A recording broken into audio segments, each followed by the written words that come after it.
A crisp, cool afternoon.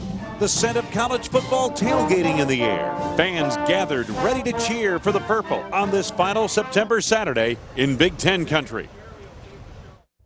For the Wolverines of Michigan, what was once lost may now have been found. With a conference win over Penn State, Lloyd Carr's team has set its sight on a now bright future.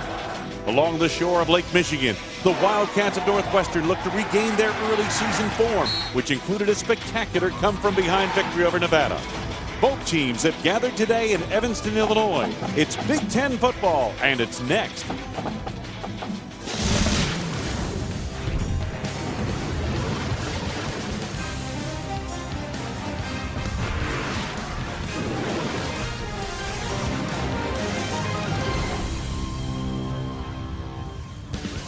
Will it be a senior at the helm or a freshman leading Michigan in its first road game of the season? We'll find out shortly. Ryan Field in Evanston on a perfect late September Saturday afternoon. The Michigan Wolverines are in town to take on the Northwestern Wildcats. Hi, everybody. I'm Wayne Larrabee along with Chris Martin.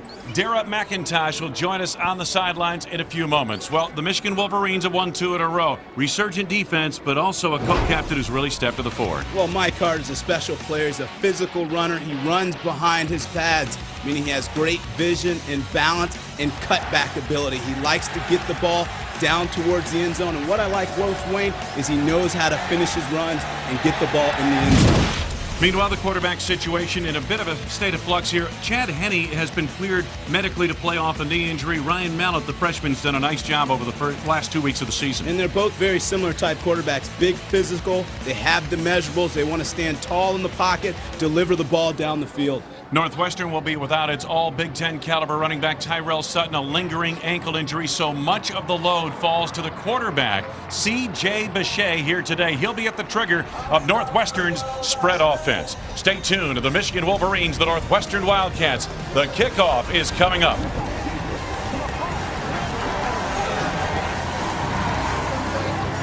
Beautiful, crisp, cool afternoon here in Evanston. Michigan and Northwestern, the third member of our broadcast team, Dara McIntosh. Let's hear from her right now. Dara?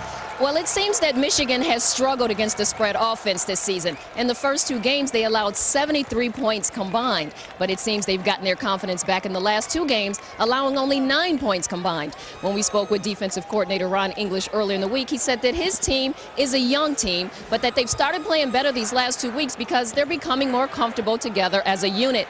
Today's test should be a very good game for Michigan because they haven't seen a version of Northwestern spread so far like this season. Guys? Dara, you're exactly right. They were replacing 7 starters from a season ago in that defense. So early on, there were some rough moments. Suzuki keys to the game. Chris Martin, what do you say? Well, Michigan's got to come out and get Hart established in the running game, get him the ball, pound it, and then defensively, they got to figure out how to box up the spread attack of Northwestern. Coach Carr said they've had trouble when they let the spread get outside on the perimeter. They look to keep it inside. In Northwestern, they have to be physical, go toe-to-toe with Michigan, and they cannot give up the explosive play down the field like they did a week ago to Ohio State.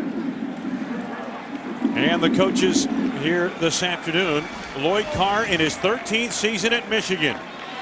He's won 78% of his Big Ten games. And for the Northwestern Wildcats, one of the youngest coaches in NCAA Division 1A, Pat Fitzgerald, second season at the helm of the Cats, a 2-time Bronco Nagurski and Chuck Bednarik Award winner as a player here at Northwestern. Northwestern will receive to start the proceedings here.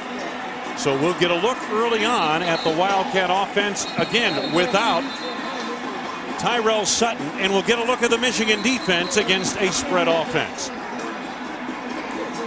The Wolverines seem to have gotten their swagger back in the last 2 weeks.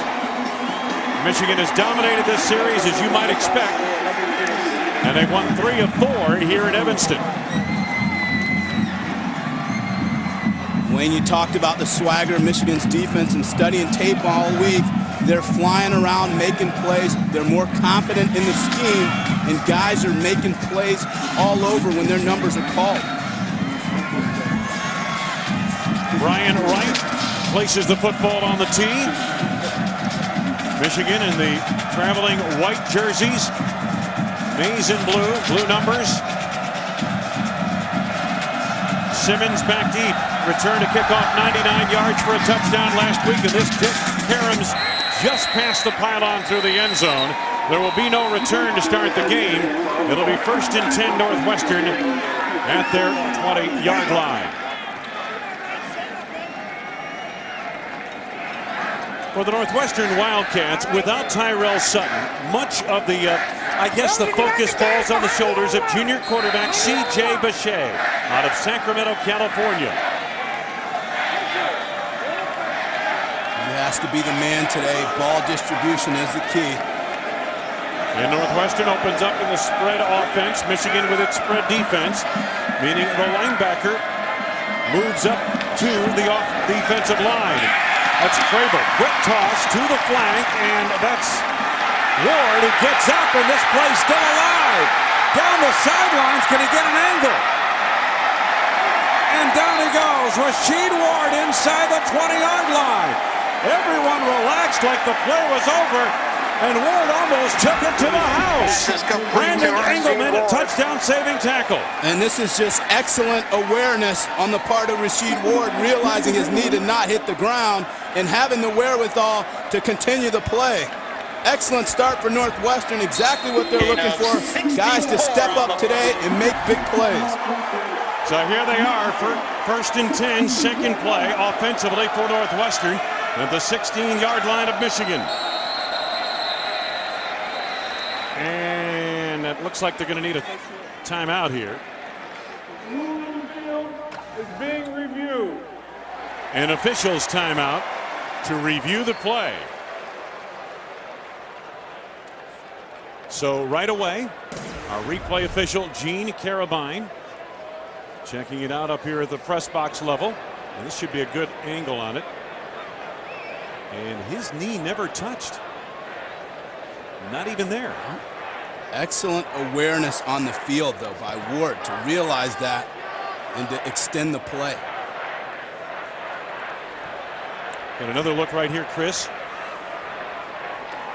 That was a little tougher angle. That end zone angle from the other side is what really showed you. And his knees stayed up. There's another look at it again. Brandon Harrison had him, and then the freshman Donovan Warren appeared to wrap him up, but Ward able to get up and motor down the sidelines. And that's a great example, though, the play call of the effectiveness of the spread offense. You saw a lot of spacing on the field. It starts with a lineman, and Coach Fitzgerald knows that he's got to get Michigan's linebackers out of the box. That was an excellent example of what you're going to see today, Wayne. Spread Michigan's defense out, make them cover wide receivers in space. After review, the ruling on the field stands. First down. And it appeared from the looks we saw, the video evidence, that that was the correct call. But every play will be reviewed by the replay officials up here. And they could stop the game at any time. 64-yard play has brought Northwestern to Michigan's 16-yard line here in the opening minute of the game.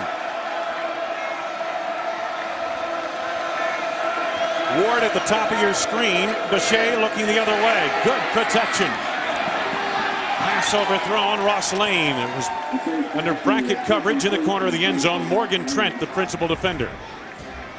Take a look at the Northwestern offense for you. We mentioned up front, Trevor Reese is a co-captain at center. At the skill positions, these guys will spread the field. Ross Lane is a favorite receiver, so is Eric Peterman. Rasheed Ward just made the play a moment ago. Omar Conte getting the start in the backfield and running back in place of Tyrell Sutton. 2nd and 10. Conte, not much there. I mentioned Michigan's linebacker Sean Crable will play in the spread defense as a defensive end, and he made the tackle there. Yeah, good observation. He can put his hand on the ground. He's a two-way guy. He can line up and get it dropped, but he also can rush off the edge. And that's the complement. And Conte is going to have to be the X factor, step up for the injured Tyrell Sutton. 3rd down and 9. Three to the bottom of your screen, one to the top.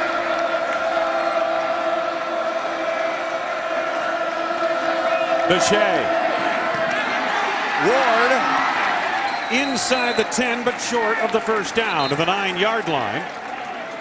On a gain of about 6 or 7 yards. Harrison, the nickel back, will play as a starter today. Made the stop. Wayne, that time this was just a check down by Bechet. He knew he was getting heat on the blitz. Good job of Ward sitting down in zone coverage. See the blitz coming right up the chute. Bechet knows it. He gets rid of the ball in a hurry to his outlet receiver, Rasheed Ward. The junior from Inglewood, Colorado. Armando Villarreal, 4 for 4 this season. About a 27-yard field goal attempt.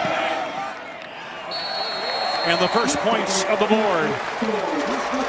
Northwestern scores first off the opening drive of the ball game. 3-0 Wildcats Michigan offense coming up next.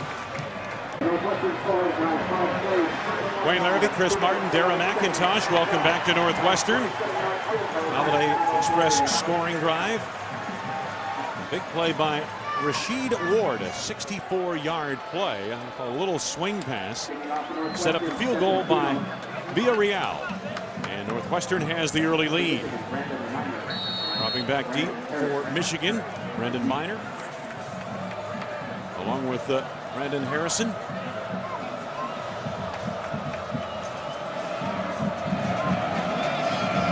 And a kickoff by Stephen Demos. Trying to hook it out of bounds, and the penalty marker comes down. Michigan will get excellent field position to start this drive. Trying to pin the Wolverines in the corner, and he missed. The senior Chad Henne will get the start here today. A sprained knee against Oregon in week 2. He spent the last couple of weeks coaching up the freshman Ryan Mallett and doing a pretty good job of it, I might add. But Henne is the senior, and he's back at the helm of this ball club. And Wayne, you have to believe that Northwestern is going to come after him early, test that knee, see how he moves around, make him move his feet, see if that knee is fully recovered. So Michigan on a 1st and 10. Hart, the tail of the tandem, and he gets it going left. No surprise there, but a good play made by John Gill on the defensive line of the Northwestern Wildcats. Virtually no gain. The Michigan offense, and we begin with the big guys up front. Jake Long is the guy they will follow everywhere. Mario Manningham, the playmaker downfield. Mike Hart has carried the load the last 2 weeks. He had 44 carries against Penn State a week ago. Second down, quick little toss.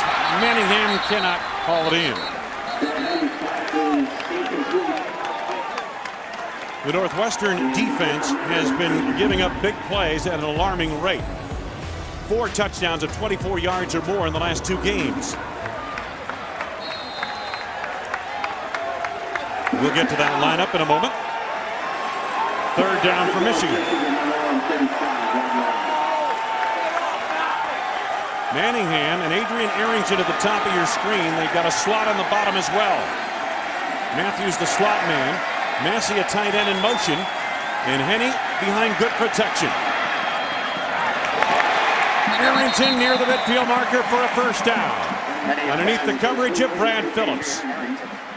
Wayne, Adrian Arrington is the third down conversion specialist. Last week he had 5 receptions to convert third down. You have to know where he is. This is an out cut. See the spacing there. Henne does a good job putting the ball on the numbers. You have to know where Adrian Arrington is on third downs particularly. 15-yard gain to the midfield marker for the Wolverines. Northwestern showing a blitz with Cadella in the slot. And they're coming, and the Hart's going right this time. And making the stop on the play is the big defensive end, Corey Wooten. Let's talk about that Northwestern defense that has been burned by big plays recently. Mims has played well on the outside. Gill and Hahn inside are solid. Corey Wooten is the guy they expect more from, and expect a lot from him today. Cadella, a senior, leads the linebackers. And in the secondary, they have been burned big time. At least last week they were. Brad Phillips getting the start in place of Brendan Smith, as strong safety Smith down with an injury this week. Loss of 1, 2nd and 11. Henne Manningham in space.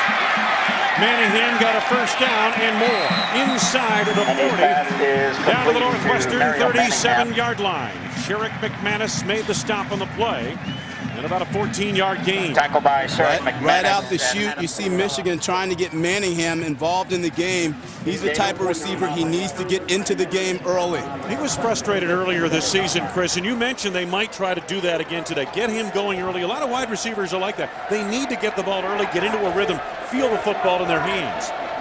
2nd down and 10. Manningham, the man in motion. Henny looking that way. Manningham open under the coverage. Steered out of bounds inside the 30 at the Northwestern 29. Sherrick McManus on the coverage. Now, again, Chris, is this zone coverage we're looking at here? It's zone coverage. They're trying to gauge the speed of Michigan's receivers. They're giving them too much respect and too much of a cushion right now. But I like what Michigan's doing. They're getting Henny's timing back. They're doing short, rhythmic passes. So Michigan on a 2nd down and short.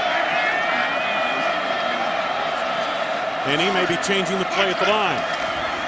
Mike Hart tried to cut it back, went nowhere. Boy, they are keyed on Hart here in the early going.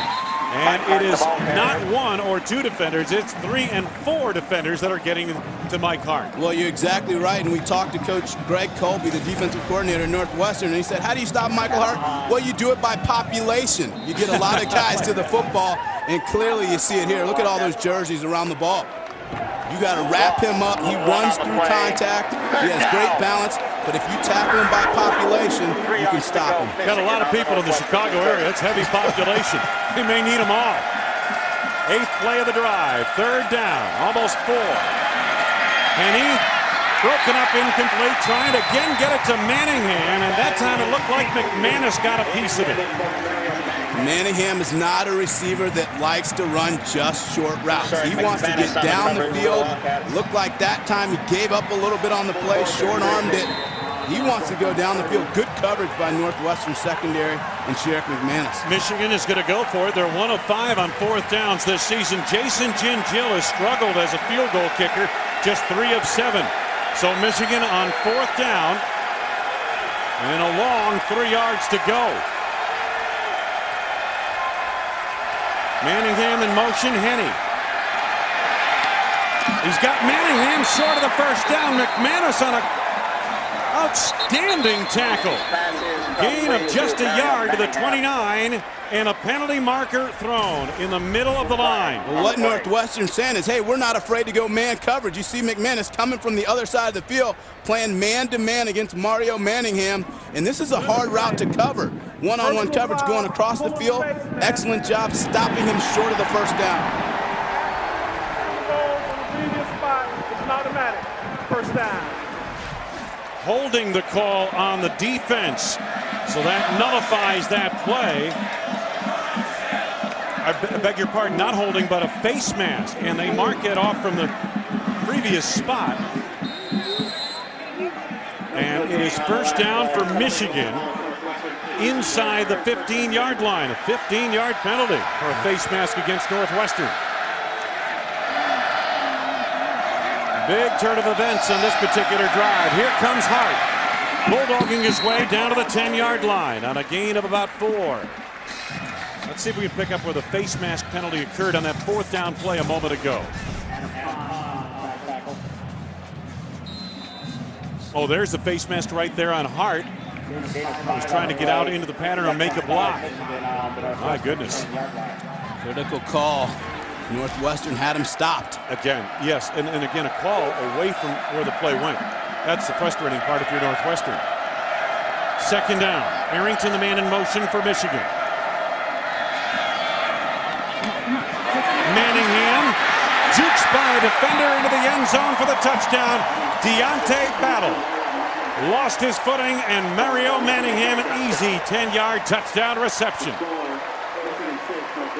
Wayne, you don't want to put your corners out on an island one-on-one too many times with Mario Manningham, particularly when they're spacing out the field. It's a lot of room to cover.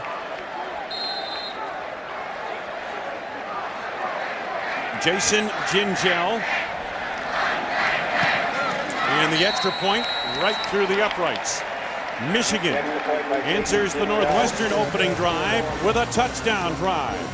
Mario Manningham involved early. He's got this 10-yard touchdown reception to give Michigan the lead. Thank you very much, Dave. Michigan with the early lead. Simmons cut down at the 20-yard line. James Rogers, a cornerback, brought him down. Holiday Inn Express scoring drive, Michigan. Now, you have to understand, on 4th down, when Michigan was stopped short of a first down, a face mask penalty against Mike Hart by one of the Northwestern Wildcat linemen kept that drive alive. Last year, Northwestern was the least penalized team in the nation. This year, they have been struggling with that category. Penalized 21 times for 201 yards in the last 2 games alone.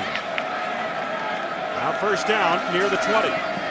Bechet, quick toss, Thompson. Kind of turned his receiver around. Thompson looking to the outside shoulder, and that pass came inside under the coverage of Donovan Warren, the freshman. Exactly. That time the ball was inside on the back shoulder. Kim Thompson was looking for it to be closer towards the sideline.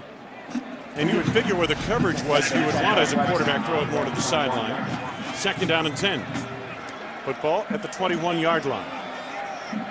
Looking Northwestern to test that young cornerback of Michigan, Donovan Warren, number 6. Bechet, good protection again. Underneath, catch made and broken up incomplete.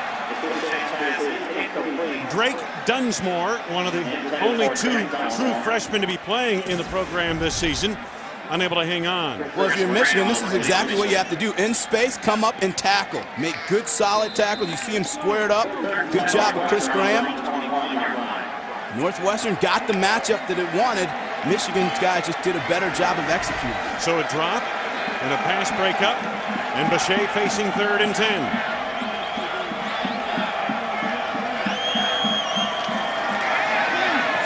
Got an open receiver, threw it behind him. Ross Lane unable to gather it in under the coverage of Morgan Trent near the first down marker at the 31-yard line of Northwestern. It is 4th down for the Wildcats. It was a nice play by Morgan Trent, not giving up on the play. As I tell you, Ross Lane looked like he was going to make an acrobatic catch. Good job getting a hand in there, getting a PBU. Accuracy a problem there for the quarterback on that 3 and out. Northwestern can't find themselves in 3rd and long too many times today. Stephen Demos on in punt formation. Twin safeties back deep for Michigan. Demos, a line drive rugby kind of kick. And the Wildcats have it covered inside the 45. Michigan, good field position. Will start nonetheless at its 42-yard line. Let's get down to Dara McIntosh. Dara?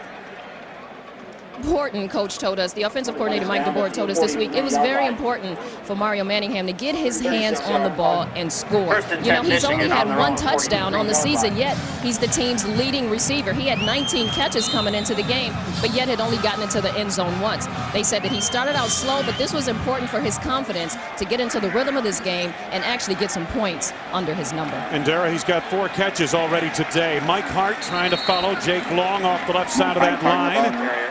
Picks up a yard or 2. Not much more than that. Quentin Davey came in from the linebacking court. Davey getting the start in place of Prince Quitang today at outside linebacker on the strong side. Going back to Dara's point, we talked to Coach Carr about Manningham, and he said they knew coming into the season that he would see a lot of double teams. You're going to get a safety rolled to his side, but he says he just has to keep playing and continuing to make the plays. 2nd and 9. Mallett in at quarterback. Ryan Mallett. Hart. Hahn nearly tripped him up in the backfield, and Hart able to keep his footing and pick up about 3 yards to the 47-yard line, where it'll be 3rd down for Michigan. Mike Denard, a linebacker, made the stop for Northwestern. It's interesting. We talked to Coach Fitzgerald early in the week, and he said typically Michigan runs to the left side behind Jake Long 73% of the time. So far today, they've been going to the right more than they have the left. Chad Henne started. Ryan Mallett on for this series. It is 3rd down Michigan, 3rd and about 6. Mallett steps up. Lets it go late and wide of the mark, intended for Adrian Arrington. It is a 4th down. And it's almost funny. You can just about set your watch to it. On 3rd down, they are looking for Arrington, number 16. He's good at sitting down in the zones, but Northwestern brings the fire to the young Mallet. Make him move his feet and have to think quickly before he delivers the ball. That time they did, and he made an erroneous throw. And you're right about Arrington. Had 5 3rd down catches last week against Penn State. Zoltan Mesko, one of the best punters in the country. Fair catch signal is made, and the Wildcats will accept near their 15-yard line. Rasheed Ward on the reception. 7-3 Michigan, first quarter in Evanston. Thank you, Dave. I tell you what, those Boilermakers have it in high gear this season. They're scoring some points. Gainer, quarterback, just outstanding. Meanwhile, Northwestern first down. Omar Conte, nowhere to go. Sean Crable, the outside linebacker, playing on the defensive line today. And the spread defense of Michigan makes the tackle, loss of about 3. It is the show for all Big Ten fans, featuring highlights, analysis, interviews, and much more. And sometimes even my partner Chris Martin's on that show. The Big Ten tonight, every night, right here on the Big Ten Network. And so far, Michigan's doing a good job of keeping Northwestern boxed inside. They're not letting the receivers get out on the perimeter. 2nd down, Conte, nice hold up the middle. Conte across the 20, stopped just short of the first down. Shakir Edwards made the stop on the play for Michigan. A little inside play here to Conte. Nice cutback right there. Excellent block up front. Needs to protect the ball running into that traffic, but he's a downhill runner. He's physical. Made of the same mold as Sutton, but doesn't have the same burst. Conte was one of the top recruits when he came in with Tyrell Sutton, and they thought he would be the franchise back. He just developed a different way. Conte got injured early in his career. Sutton got an opportunity, took full advantage of it. Now the shoe is on the other foot with Sutton down due to injury. Bichet on 3rd down. Good safe throw to Conte. He's got the first down. Chris Graham makes the tackle, gain of 3.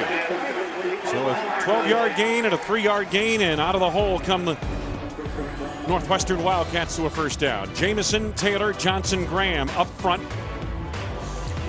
And you're going to look at Crable in that linebacking core with Graham. They do not have their middle linebacker, John Thompson, today due to injury.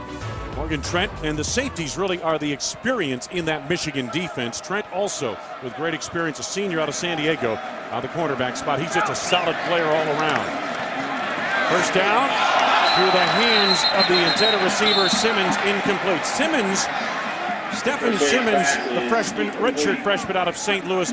Good speed and quickness, and they were trying to isolate him right there. Yeah, and they were trying to run a screenplay. They got what they wanted. Bichet doing a nice job letting Michigan's linemen get up the field. You got to have that catch. He had some running room to make people miss. 2nd and 10.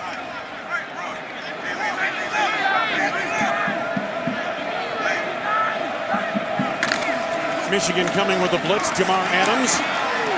Conte breaking tackles. Nice run across the 30 to the 33, almost the 34-yard line. Gain of about 8 yards. Chris Graham made the stop for Michigan. And that time you'll see Roberson there running through contact, keeping his legs moving. Actually, it's Conte. Good job of getting the shoulders down low. Watch the cutback here. Protect the football. And doesn't stop. He runs through the contact. 3rd down and 2 yards to go, Northwestern.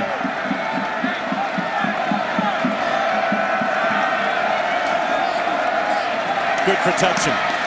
Tough throw. Great catch by Ross Lane. Very close to the first down. Let's go to the studio. Dave Repson. Dave? I want to update you on Penn State and Illinois, Wayne, and this has been about as impressive a showing as you're going to see from the Fighting Illini. Rashard Mendenhall puts them on top 14-3 early.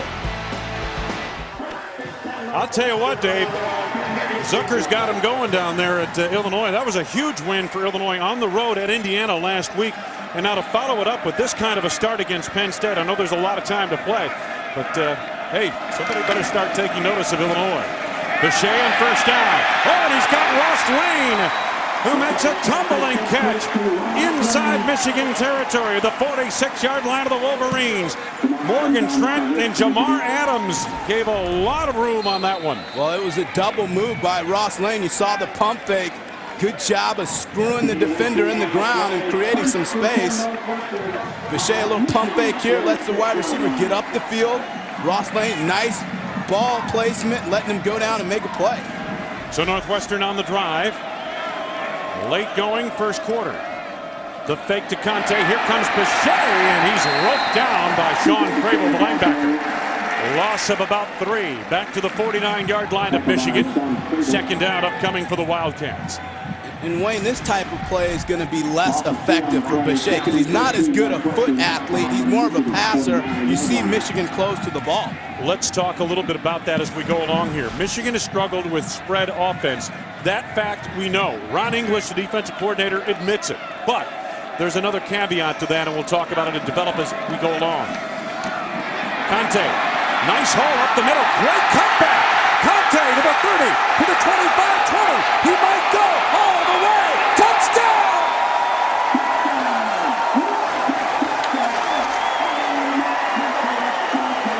49-yard scamper, Omar Conte.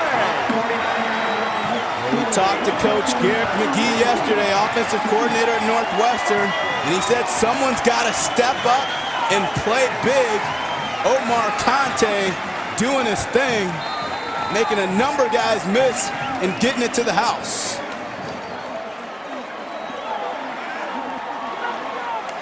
So Northwestern vaults back into the lead. Amago Villarreal for the point after.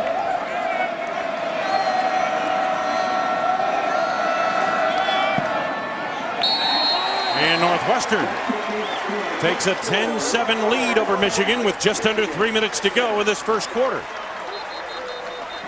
Remember what we told you about Omar Conte? He came in with Tyrell Sutton.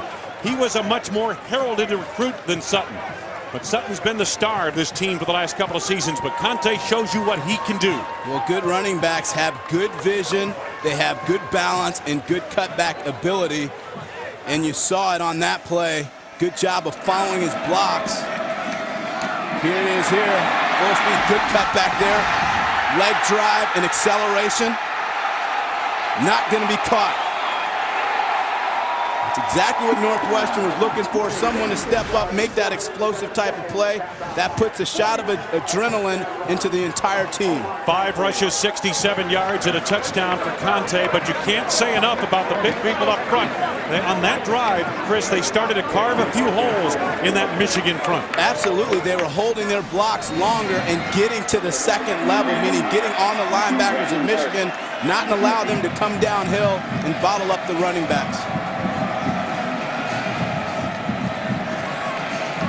Brandon Miner, principal deep back for Michigan.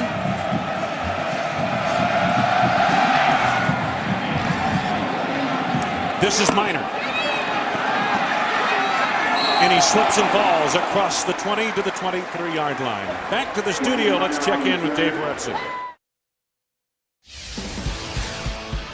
Dave Revson, our Big Ten Network studios. Want to update you on the game between Indiana and Iowa. Kellen Lewis to James Hardy, 39-yard touchdown, his 5th TD in the last 3 games against Iowa, 7-0. 39 yards.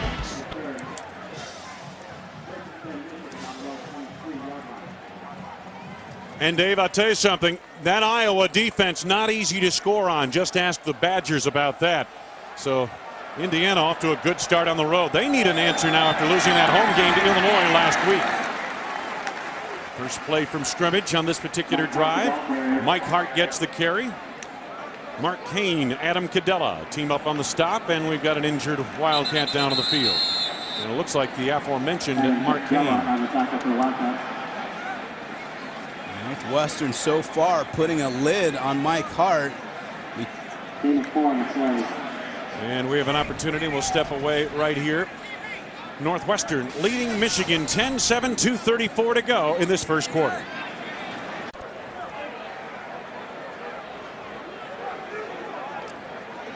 Welcome back. Buffalo Wild Wings halftime report coming up with Dave and the guys in the studio. All the scores and highlights. A busy day in the Big Ten. Buffalo Wild Wings halftime report coming up. Michigan first down. Mallet in a quarterback, as we mentioned, his second consecutive drive. His pass knocked down by Corey Wooten, the defensive end at Northwestern. Wooten has been in on a couple of plays already today. Let's go back to the run by Omar Conte that gave Northwestern the lead. Well, when we talked about Northwestern's linemen getting up the field, and we see it here, they locked on the blocks, and really there's no running room. But this is a good cutback. Look how long they're holding their blocks there. Those big guys are firing out, continuing to hold on to guys and giving Conte room to run. Third down for Michigan. Mallet under pressure, sack. John Gill back near the 20-yard line. And Northwestern is feeling it on both sides of the ball. Big series for the Cats. You talked about Northwestern. They knew they had to get upfield and get guys on the ball. Excellent job of just beating a guy one-on-one by Gill, getting low pad level and closing to the quarterback. One of the weaknesses of Northwestern's defense has been their ability to sack the quarterback. Excellent job by John Gill. Zoltan Mesko in punt formation. Loss of 7 on that sack. Boy, does Mesko hit a beautiful ball. Roy out across the 35-yard line of Northwestern, where it'll be 1st and 10. And a little extra pushing and shoving. Mark Mondros, the principal defender on the play. First down now for Northwestern. We talked about one of the keys for Northwestern is being physical, and so far they come out, they've locked on their blocks, got wide receivers blocking down the field, doing exactly what they have to do. And not only the run blocking, but the pass protection has been pretty good as well. They fake to Conte. Here comes Bechet. Who said he's not a foot athlete? 11 yards, first down, and a late hit. Penalty marker down, maybe for a late hit as the quarterback went into a slide, Chris. Well, usually when Bechet runs, it's out of improv. This time it was a design draw play. Good awareness.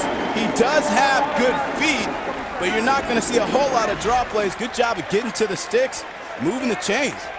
And it looked like Brandon Engelman got there a little bit late, and they flag him for 15 yards tacked onto that play. And now Northwestern once again in Michigan territory at the 36-yard line. And Wayne, what set that up was the fake on the inside dive play. They have respect after Conte just bust the long one. All of a sudden, linebackers are cheating up.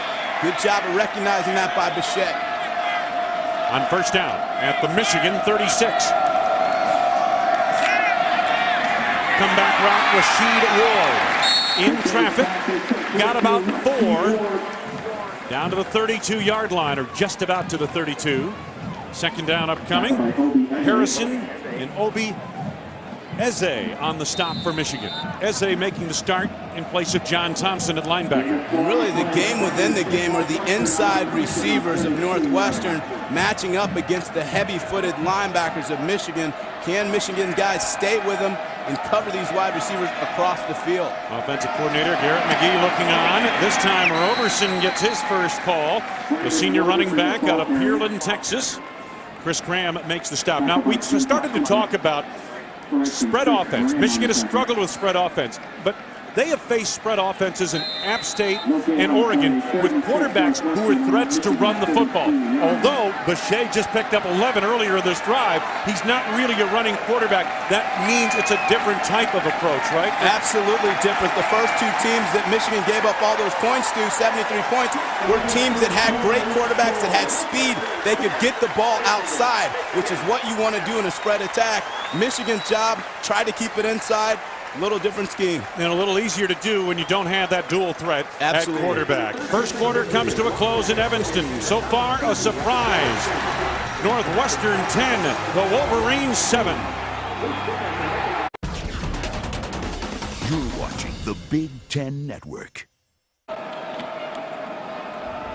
Northwestern on a 49-yard run by Omar Conte, leading 10-7 as we start the second quarter.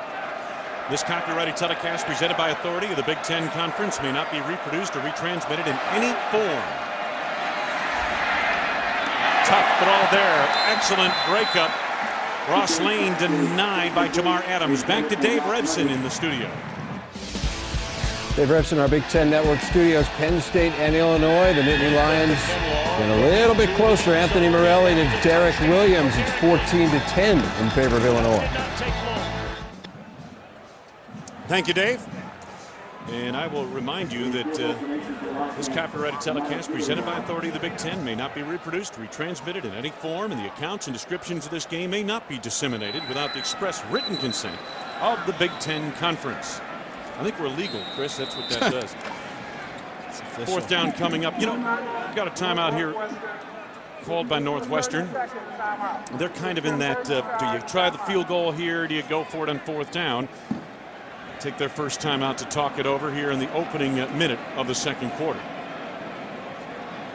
Let's go down to the sidelines. Darrell, what do you have for us? Well, you know, Wayne and Chris, when we spoke with the defensive guys yesterday from Northwestern, they talked about getting the momentum back. They said that they didn't have momentum in that game against Ohio State and that it was important in this game. Well, after that touchdown from Omar Conti, it certainly got this crowd going and got the bench going. They were very excited. And just so you guys know, Omar, who obviously doesn't start, this was his longest run in his career. His previous long was just 12 yards against the University of Ohio back in September 2005, guys. All right, Dara, this will be a 49-yard field goal attempt. Amado Villarreal. He's long, 46. Does he have enough? Yes, he does. It is good. Amado Villarreal puts 3 more on the board for the home-standing Cats, and they increase their advantage to 6, 13-7 over Michigan. Concerned Michigan fans, Wolverines on the road for the first time this season, trailing by 6 early going second quarter. Holiday Inn Express scoring drive, 5 plays, 32 yards. Villarreal career long 49-yard field goal.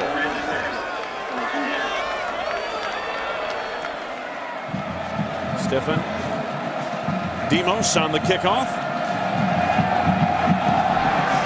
Puts that left foot into it. Good height and depth. Through the hands of Brandon Miner, and Michigan will accept at the 20-yard line. U.S. Bank Big Ten standings. Take a look at the overall records of these teams. Still 4 unbeatens in Big Ten play. Here's Illinois stirring around at 3-1.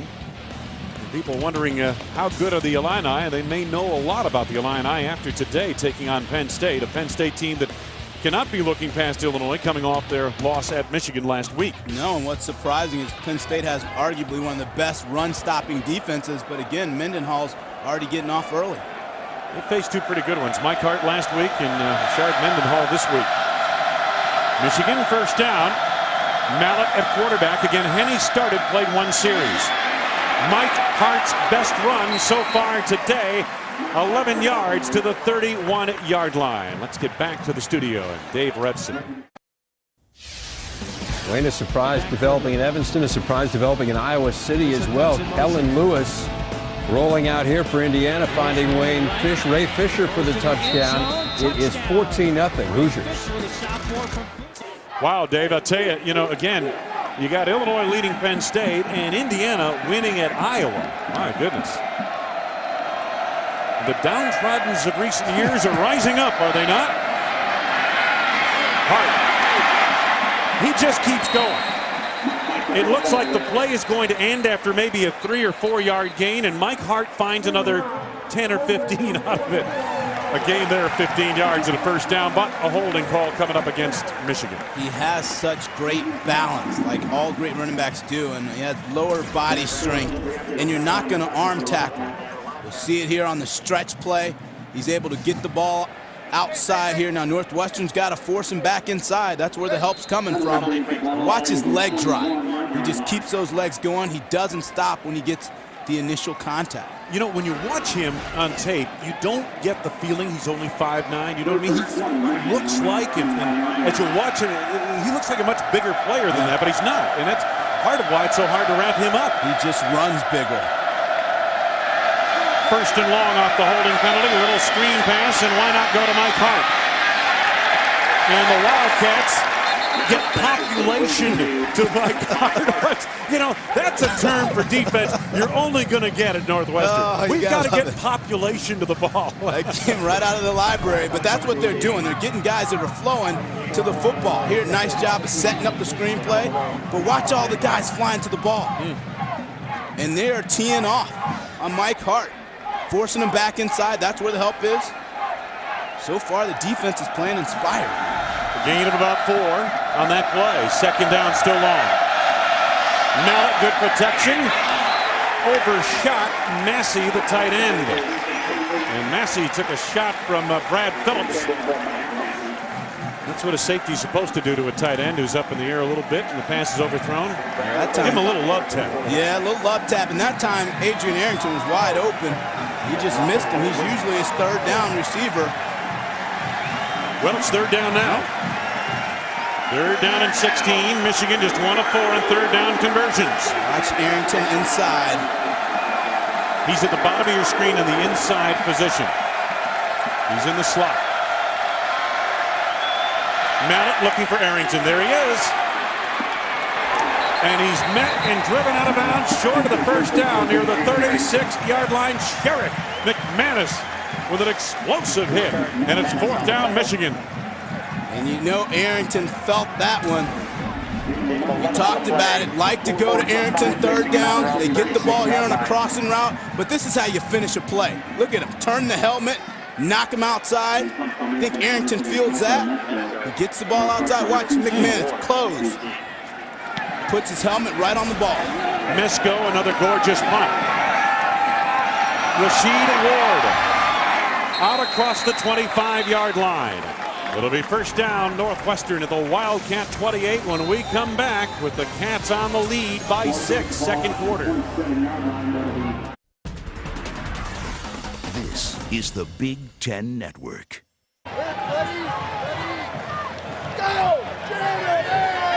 Northwestern on the lead. Football fans, be sure to tune in before your school's game for the Big Ten Football Saturday pregame show powered by Suzuki. Get in-depth analysis and previews of each Big Ten matchup, 11 a.m. Eastern, 10 Central on the Big Ten Network. Dave Redson, Jerry Donardo, Howard Griffith, they'll get you caught up to date on what's going on around the Big Ten. First down, Northwestern. Ball tip, caught by Rasheed Ward, who stayed right with it. And he's got yardage close to the first down, out near the 38-yard line. And in fact, he's got a first down to the 39. 12-yard gain. Brandon Harrison was there. Well, this is the old tip drill. Good concentration by Rasheed Ward, keeping his eyes on the ball, able to haul that in. Michigan reads this in cut, makes a good break. Better play, though, by Rasheed Ward. Brandon Harrison got a hand on it, tipped it up. First down, Northwestern. Bechet, little shovel pass. Not a whole lot there for Dunsmore. Sean Crable made the tackle. That's Drake Dunsmore, true freshman out of Lenexa, Kansas. He and Josh Rooks, another what they call superback or fullback type, are the only two true freshmen playing today for Northwestern. Now, on the other hand, Michigan is playing 12 true freshmen this season. And they're getting battle tested. Conte going the other way. Tried to follow the block of Dylan Theory and got what he could. A gain of about 4, maybe 5 yards. This is where Michigan has to get off the field. Third and short. Their defensive front, you want to see those guys create penetration, get on the other side of the ball. And you see Crable's trying to fire up his guys. It was amazing watching the tape on them this week against Penn State. They were possessed. I mean, the defense they were playing with a chip. Michigan guys flying around. They want to build up that momentum. 3rd and 2. Bechet, Conte, inside the Michigan 45 to the 43-yard line. First down, Northwestern. Back to Dave in the studio. Wildcats looking good, Wayne, as is Illinois against Penn State. Juice Williams to Aurelius Ben. Look at the freshman who brought a kickback for a touchdown early, fighting his way into the end zone. 21-10 Illini. Now that's a connection we're going to hear a lot of over the next several years. Aurelius Ben from Juice Williams. Conte It's about 2 right here. Running right at the Michigan defense. Jamison in on the stop for the Wolverines. You were mentioning last week, and we watched the same tape, and I agree with you. Michigan came out flying in that Penn State game. Knew they had to win, even at home. How hard is it to get that kind of an effort 2 weeks in a row? Well, I think initially they came out here pretty fired up, but Northwestern's had some success with their spread attack. It can be frustrating, particularly to the linebacking core. Northwestern's right now dictating to Michigan instead of the other way around. It's Conte in motion to the top of your screen. Bechet drills it on a quick move, and Dunsmore, did he make the catch? Yes, he did. Drake Dunsmore, whose dad played tight end for the Chicago Bears back in the early 80s on the reception, and Jamar Adams had the coverage. Let's take a look at it. You got the super back making a super play. Did he catch it? Gain of 5 on the play. Take a look at it from this angle. 3rd and 2, Northwestern on the Michigan Got a hand under it? 36-yard line. That's real close. It's like it hit the ground. That's a close call. And they're going to review it. They should. Previous play review. And again, the replay official here is Gene Carabine. Steve Payman is the official you're hearing from down on the field. Looks like right there the ball is on the ground.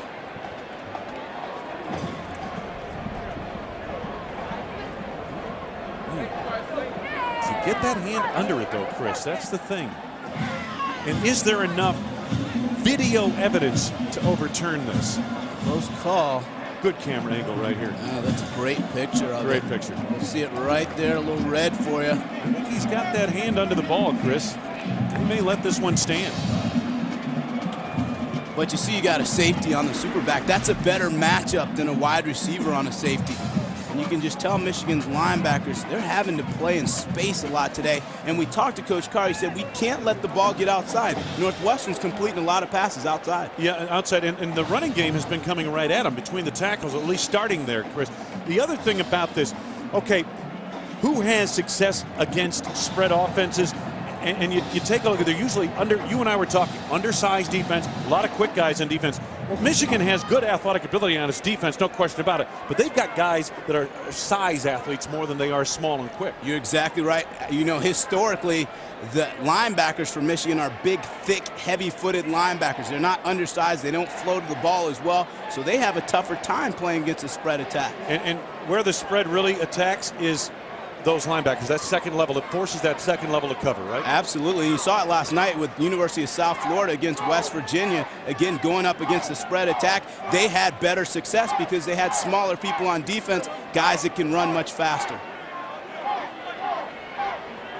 Lloyd Carr, and knowing his team's in a dogfight here. It's funny, we asked him, we said, well, what, you know, against the spread teams, you guys gave up 73 points. What do you got to do? He said, it's very simple. We got to keep the ball inside. The ruling on the field is reversed. The pass is incomplete. You know, you could probably see that, and you were mentioning that you kind of thought he trapped it on the ground. I thought he got the hand underneath it, but they had enough evidence to overturn the call. What do you think? Right there, I think the ball's on the ground. I think you're right. Yep. That's what replay does. It's supposed to correct that kind of a call, and that's a tough call to make on the field when it's happening live. Northwestern on the Michigan 42-yard line. Steve wants to add a few more seconds to that clock. To 10 minutes. The clock continues to run when the pass is ruled incomplete.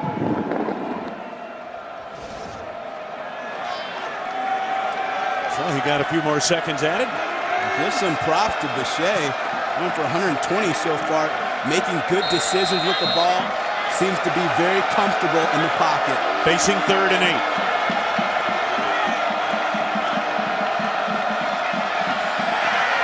Threw off the back foot. Peterman latches on. But Harrison, the nickel back, makes the tackle short of the first down. Gain of about 6, maybe 7 on that play. Well, that was a good play by the nickelback, because that time it was a choice route by Peterman, meaning he can go either way on the defensive back. Nice job in space to wrap him up and get him on the ground. make it 4th down for Northwestern. Will Johnson applying the pressure there, and now instead of trying a field goal, they bring on Stephen Demos for the punt. Demos has placed 7 inside the 20 coming into today's game. That's what he'll try to do here in Michigan deep. Interesting formation.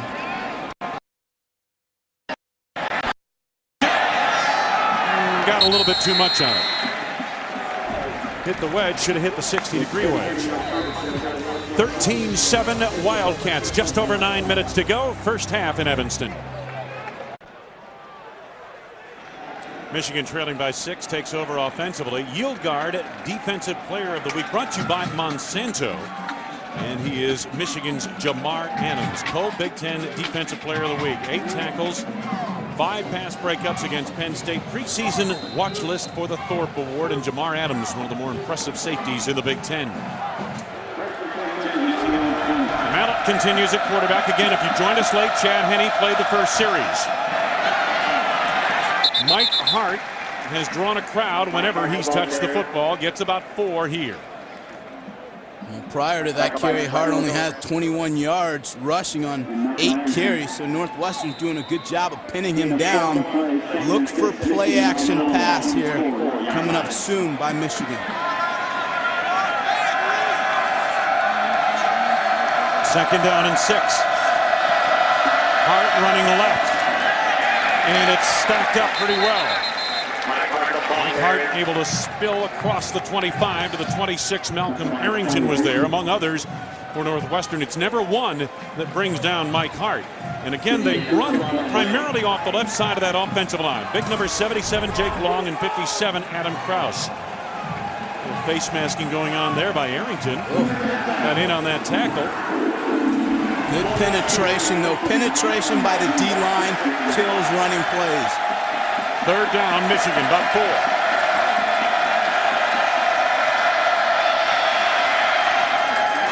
Broke it up, incomplete. Intended for Arrington. The favored third down receiver, David Orduba, was in on that play. Well, this play was won in practice because he's sitting on this route here. They saw that before, and they were prepared for it. Great job by the coaches in Northwestern. Orduba coming in and making a play. Cadella was also there. Another high floater of a punt. No fair catch. Rasheed Ward brought down near the 40-yard line. Dara McIntosh is down near the Michigan bench. Dara, what's the atmosphere like down there? Well, it's certainly not as joyous as it was last week for the Michigan Wolverines. As a matter of fact, after a few series, after Omar scored that touchdown, Ron English lit into his defense and just said, we've got to tackle, tackle, tackle, tackle. He said it about 5 times. He stood up, he yelled, he says, you guys are not giving your all. He says, we don't want them to pass. We want them to run. We don't want any more passes. We want them to run. Get out there and do your jobs. So this atmosphere behind Michigan is not happy at all, guys. Sounds a little tense, Dara. You're right. Boucher. Oh, nice adjustment. Oh, what a beautiful move that was by Ross Lane to beat Morgan Trent down the sidelines. But a great adjustment with the ball in the air and a pick of a yardage to the 34-yard line of Michigan. Absolutely, Wayne. This is what they call a fade stop. And a fade stop, you'll see it up top here, is you really want to throw that football on the back shoulder. It's hard for the defensive back to recover. Excellent job. Good ball placement by Boucher. Way to haul it in by Ross Lane. 26 yards downfield. First down for Northwestern. Conte. This time the Wolverines cut him off at the pass. Mid-portion of that Michigan defense was there. Taylor with the safety Adams blitzing in. And Dara hit on it. Coach English is frustrated with his team defensively because they're letting Northwestern dictate. Northwestern's passing successfully, which opens up the run attack as well. This team right now looks a little flat on the defensive end. They need to create a spark. On the Michigan 34. Second and 10. Boucher on his own. Got by Chris Graham. Lunges inside the 30. Close to the Michigan 32-yard line. on a gain of about 7 yards. This is just a read option. He reads the play, doesn't want to go with the dive, pulls it in. But again, you got to tackle guys in space. That's what Coach English is getting frustrated and why Michigan's linebackers are getting frustrated. They're having a tough time tackling guys in space. When you play against a spread attack, a 2-yard play can become a 6-yard play if you cannot tackle in space. And again, as we talked earlier, Bechet is not what you would call a foot athlete, not like Zach Kustok or Brett Bazinet, two great quarterbacks here in recent times, running the spread. 3rd down. Bechet intercepted. Morgan Trent on a pass intended for Ross Lane. And Michigan takes over at the Wolverine 23. That was an outstanding play by the left quarterback, Morgan Trent. Because this is a quick slant route. He's playing man-to-man coverage, hard to defend. Watch him jump inside. And he just beats the receiver to the route. And Bechet knows it. I mean, that was saran wrap coverage, nothing there.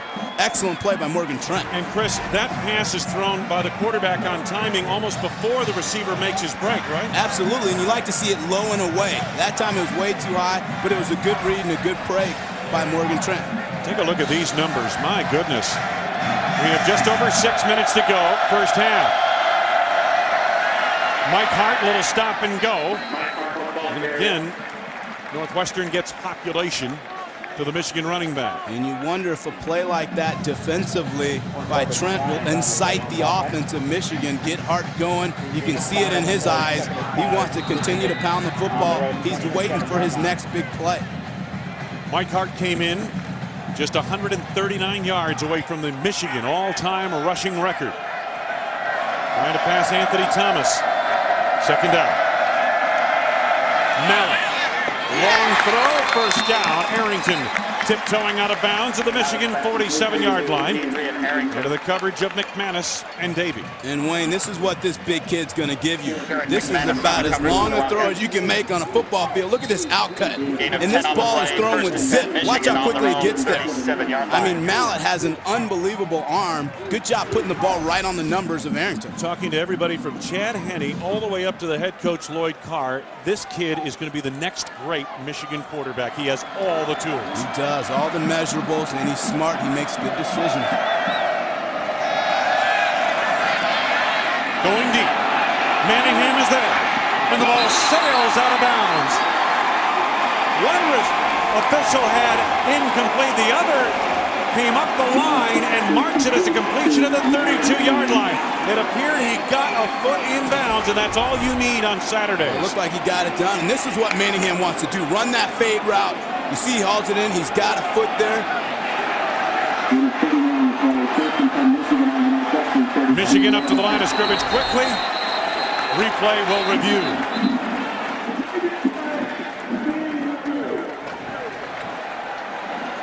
It's been a busy day so far for Gene Carabine, the replay official here. He is getting his workout in. You know, Chris, on that play, it looked like the official who was trailing the play marked no good, and the official coming up the line with a good view of it right there, the official in your screen right there, he was calling it a catch all the way.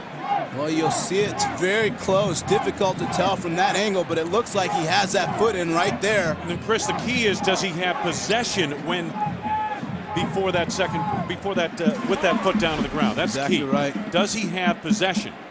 It didn't look to us like he was juggling it, but we didn't have the best look at it up here either.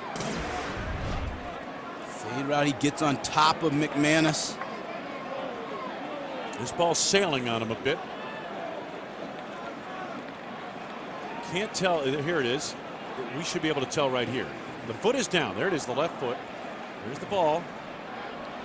Yeah, That's possession. That's yeah, possession. Looks like a catch to me. Yeah, looked like a good call on the field. 31-yard pass play. Will it stand? We'll see.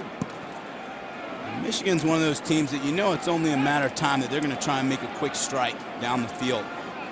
You've been talking about it, that they would get the ball down the field, and might have done it a little earlier with the senior Henne at the helm, but getting the freshman going, the out throw to Arrington on the previous play, then this one down the other side to Manningham. The freshman beginning to expand the field. After review, the play stands as called. That's the right call. Yeah, good call by officials. They're on it. Replay booth, run on top of it. Michigan trailing by 6 just over 5 minutes ago, second quarter. And the Wolverines at the Northwestern 32-yard line. First and 10 Michigan on the Northwestern 32-yard Ryan line. Mallett out of Texarkana, Texas.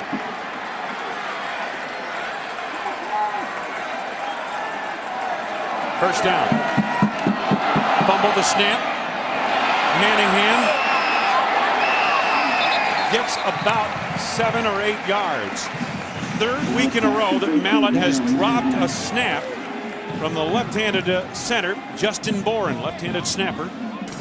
But he was able to recover in this one. Well, this is just a bubble screen here. You see Manningham up top in the slot.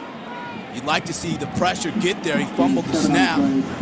But I like what Michigan's done today. They've worked the ball to Manningham. They've gotten him involved early, and he continues to execute. Second and 3.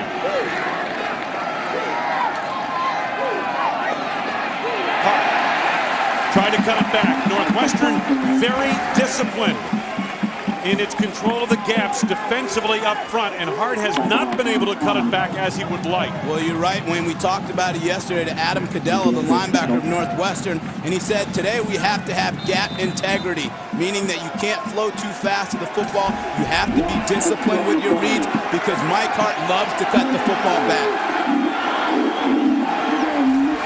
Third down, Michigan. Third and 5. Arrington in motion. Mallett looking that way. Mallett trying to buy some time. Gets it away.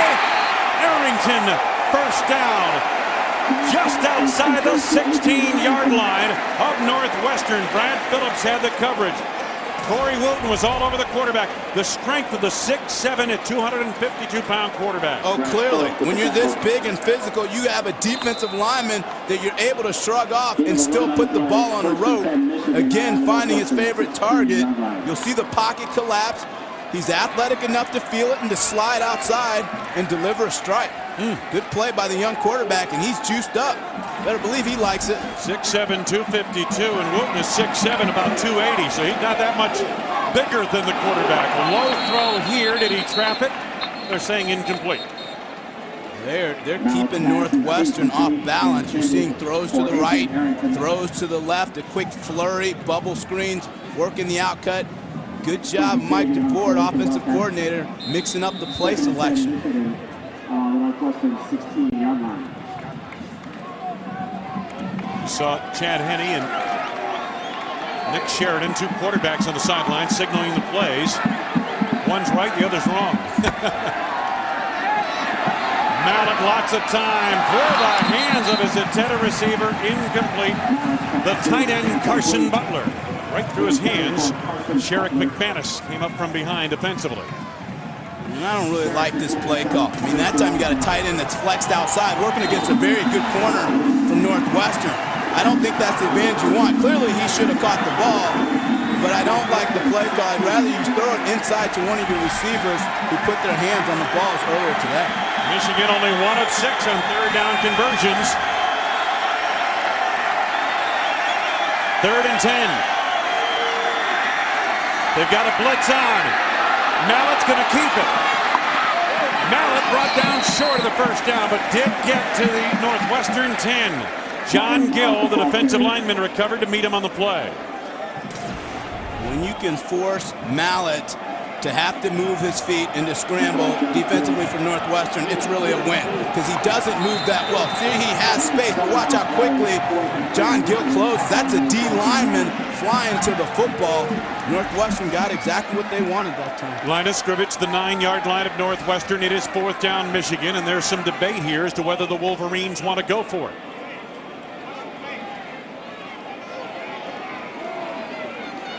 It's fourth down, and again, almost 3 yards to go. And a timeout taken by Michigan. Just kick the field goal here, my opinion. If you don't kick the field goal here, you are saying to that defense, we don't respect you, and we're going to motor this thing in on 4th and 3. No question. We're going to do it at your house, too. I think Coach Carr's got to put those points on the board. They miss out here. It's a momentum killer. we want to welcome viewers watching the Big Ten Network today on RCN and Wide Open West Systems. I hope all of you watching the Big Ten Network for the first time today in Chicago and the rest of Illinois, Ohio, Indiana, Michigan, Pennsylvania enjoy today's games. Glad to have you all on board on RCN and Wide Open West. Wayne Larrabee, Chris Martin, Dara McIntosh. 4th down, and it's a healthy 3 yards to go for Michigan here. At the Northwestern 9-yard line, Michigan trailing 13-7. And they're sending the field goal unit on. Call by Coach Carr. As we said, if they missed out here, momentum could be shot. The other thing is Coach Carr knows full well Jason Gingell has struggled. Just 3 of 7 in the field goal department coming into this afternoon's game. Mesko, the punter, will hold. 26-yard field goal attempt. No good. Maybe that's why he had the long contemplation on whether to go for it. Gingell has shown in the past that he will push it just like he did there. Wide right. Good snap, good hole. He just misdirects this thing. Coach Carr on the sidelines. One thing he said to us earlier this week, we have got to get the field goal situation fixed. We've got to get that thing turned around. He said Jason Gingell is a good kicker. He had 2 blocks in the opening game, hit the uprights and another couple of shots. Can't leave points on the field. No.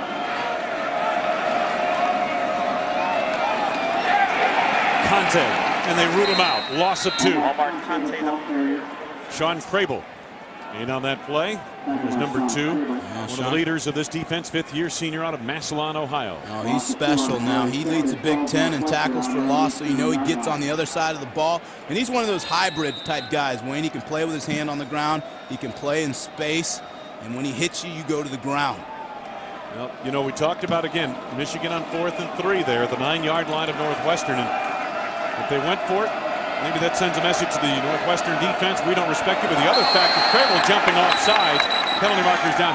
The other factor, as we saw just a moment ago, shaky field goal situation. Even from 26 yards, you figure that's a chip shot. Offside defense.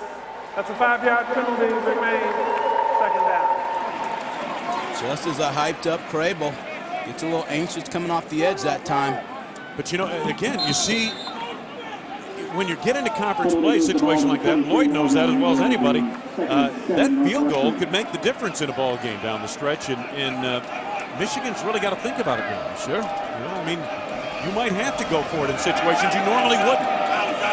They empty the shotgun for Bichet. Good throw, good catch. Ross Lane, 1st down, 31-yard line. 8-yard pickup, Brandon Harrison. Tough play to cover. Well, and for Michigan, they got a better matchup here. You got Harrison, who's a nickelback, working against a receiver instead of the linebacker, but you can't let Lane get inside. It's an easy throw for the quarterback. Good job of executing. 2-minute offense, 2 timeouts left for each side here. Bichet taking a shot deep. Thompson caught it. And he's got it. 1st down inside the Michigan 45 to the 42-yard line. Donovan Warren, the man they beat. But that coverage was pretty darn good. Great throw, great catch. Yeah, it was great coverage, even better catch. So look at the adjustment and the wherewithal to get the foot down, dot the I. Gain of 27 on the play. Thompson, beautiful catch. On the Michigan 42-yard line. 26-yard play. Frustration continuing to boil over for Michigan and Coach Carr. Timeout taken by Michigan is the preliminary indication. Timeout.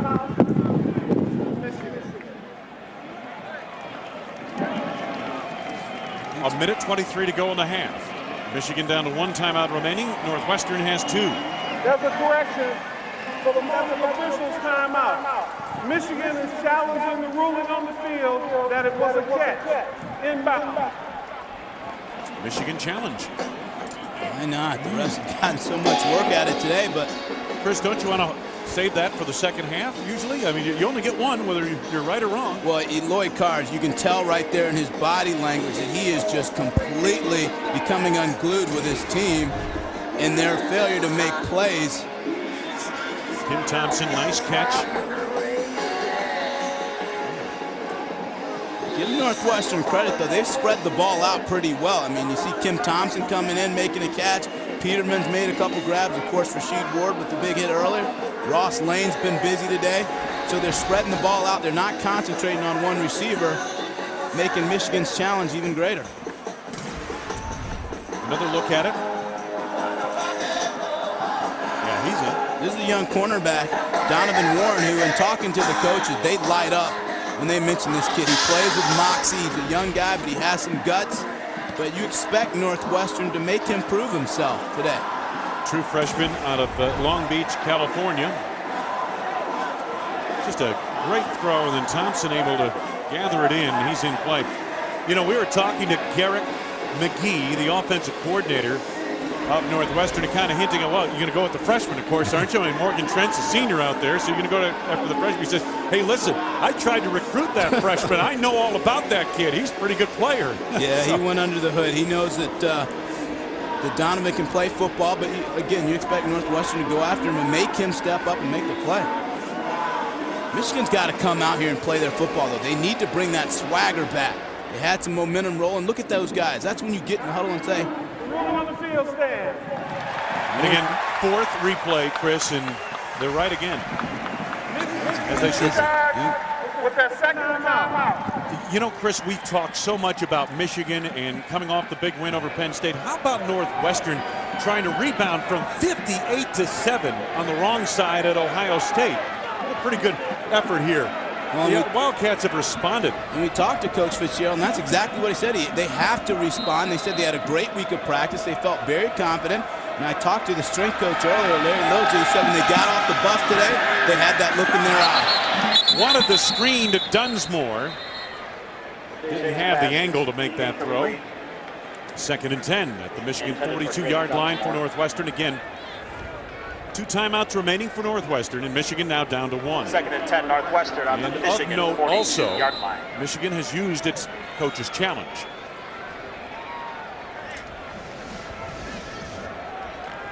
As in space, Lloyd Carr looking to see who's going to make the next big play for his defense. 4 wide here. 2nd and 10. Bechet. Peterman. Close to the first down. Just short, it appears, at the 32-yard line, gain of 9. Brandon Harrison made the stop. And you just wonder that after facing 2 traditional types of offenses, whether Michigan's fully prepared. They seem to have a tough time with the spacing, the alignment, and closing on Northwestern's interior receivers. Bechet basically threw that one away in the general direction of Kim Thompson. Sean Crable bearing down on the quarterback. Chris, I go back to what you said earlier. You know, the point we made is that when you look at Michigan defensively, they are built to stop the traditional I-back, 2-back offenses. You know, they've got a little more trouble in space against these spread offenses. Even one today where the quarterback is not necessarily a foot athlete, although he's made some plays with his feet here today. Well, they have big linebackers that are take-on linebackers, meaning they'd rather be taken on the run play. Tougher for them to get out and get in space. This is Omar Conte. First down to the 16-yard line of Michigan. Under a minute to go in this first half.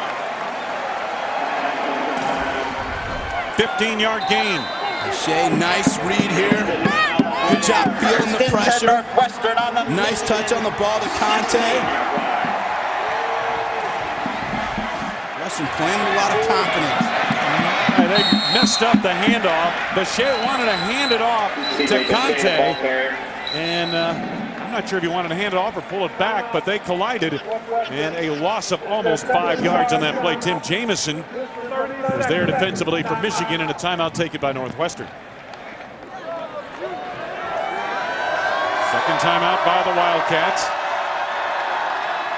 And the other thing is when you play against a spread, because you're in so much space and you're focused so much on making tackles and having good technique, it can tire you out as a defense and as an individual. I mean, these guys are covering a lot of ground. It's interesting to see these guys if they can hang in there. Quarter, Illinois 21. Lloyd Carr knew it'd be tough 17. this week after Penn State. Well, it's one thing to get up for Penn State. It's another thing to go on the road.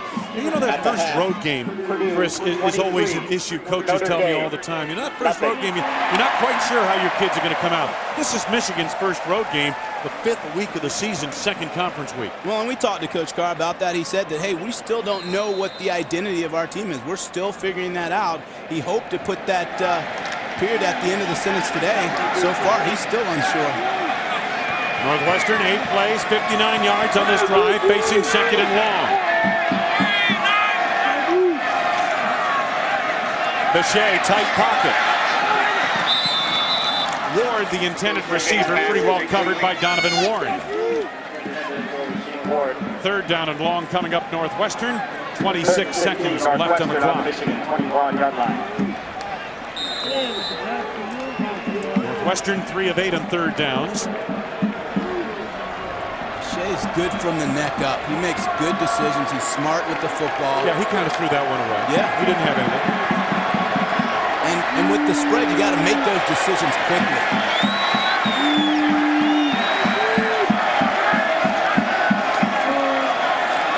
Bechet on his own. Got a good block. Bechet down inside the 10 to the 9. Brandon Engelman made the tackle. 12-yard run. And he's got a little wiggle to his game, though. They're going to wind the clock, Chris, down to 4 seconds. Stop it. Bring the field goal unit on.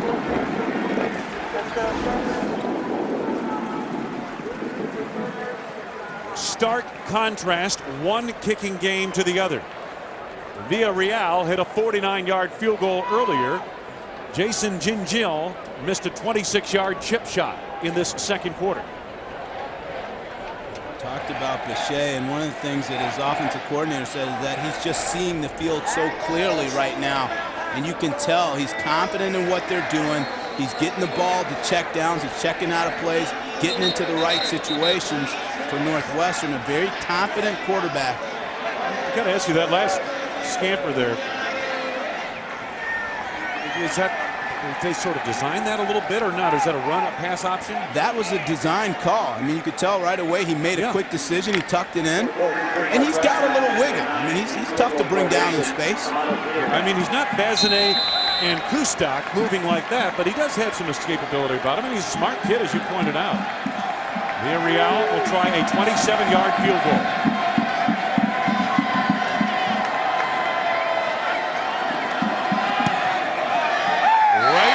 Down the boulevard as time expires in this first half.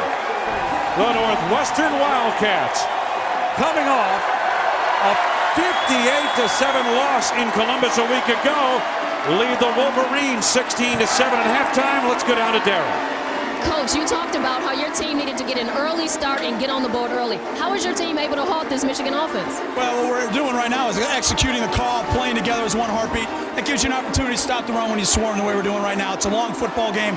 We've got a lot of adjustments to make. We left a lot of plays out there on the field, and we'll get those fixed here at halftime. Thanks a lot, Coach. Thank you very much.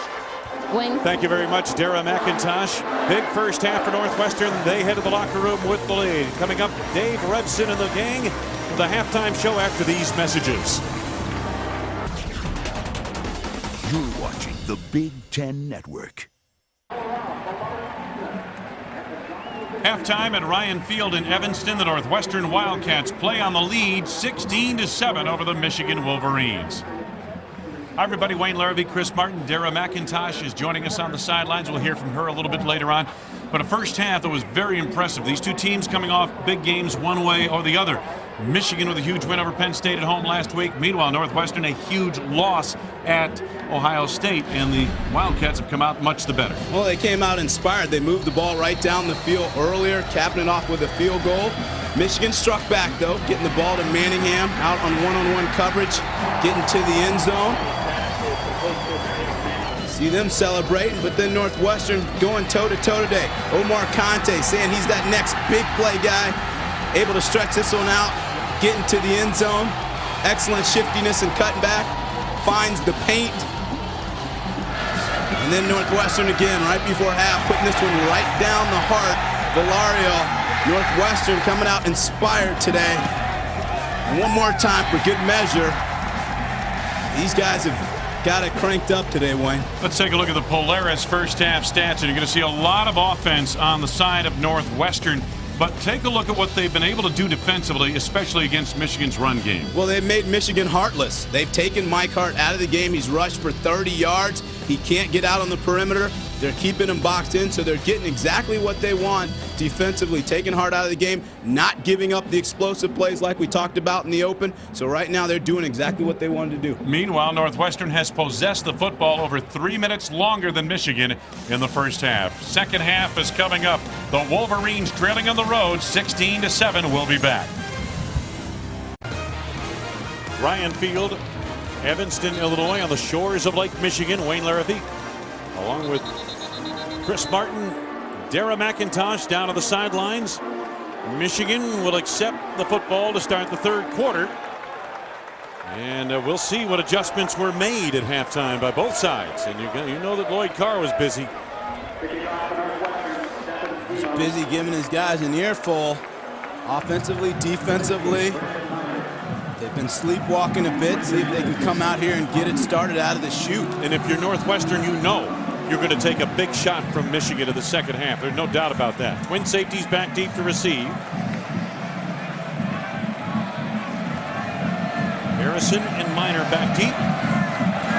Demos the kickoff. To Minor, about 2 yards deep. To the 5-10. Short side 15-20, angled out of bounds. Good hit at the 22-yard line. Ben Rotrop made the hit. Michigan's got to come out, Wayne, and establish that running game. Get Mike Hart loose. Get him out on the perimeter. Interesting to see if they're going to go back behind Jake Long. They're all-American, all-everything left tackle. That guy's got to be a factor if Michigan's going to get back in this game. The other question at halftime was how soon would they go back to Chad Henne? As soon as right now, the start of the third quarter. Henne played only the opening series and led Michigan to a quick touchdown. Manningham out of bounds across the 35 near the 37-yard line of Michigan. It is a gain of 14 yards. On the tackle.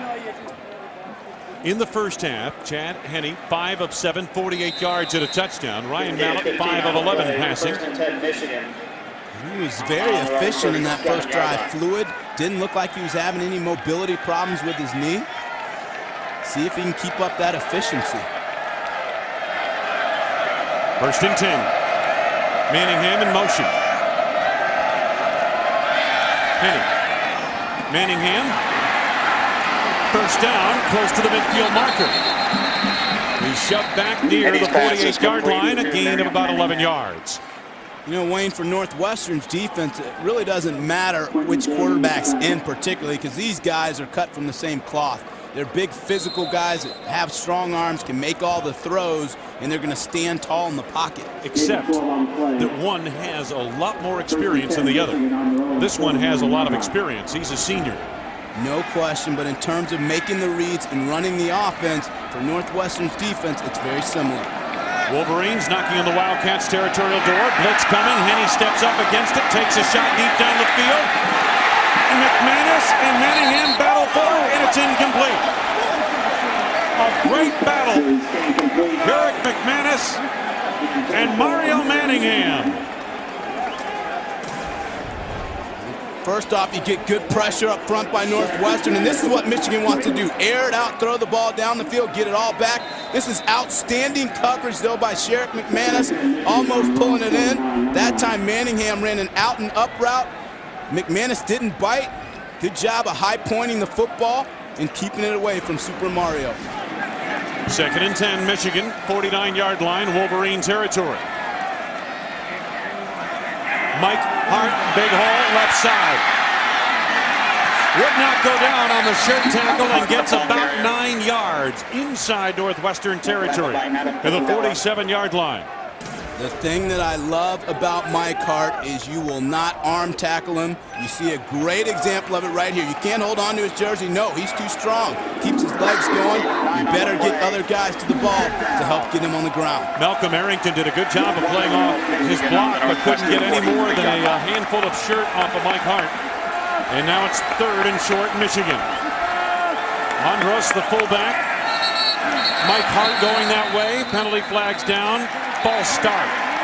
For the snap.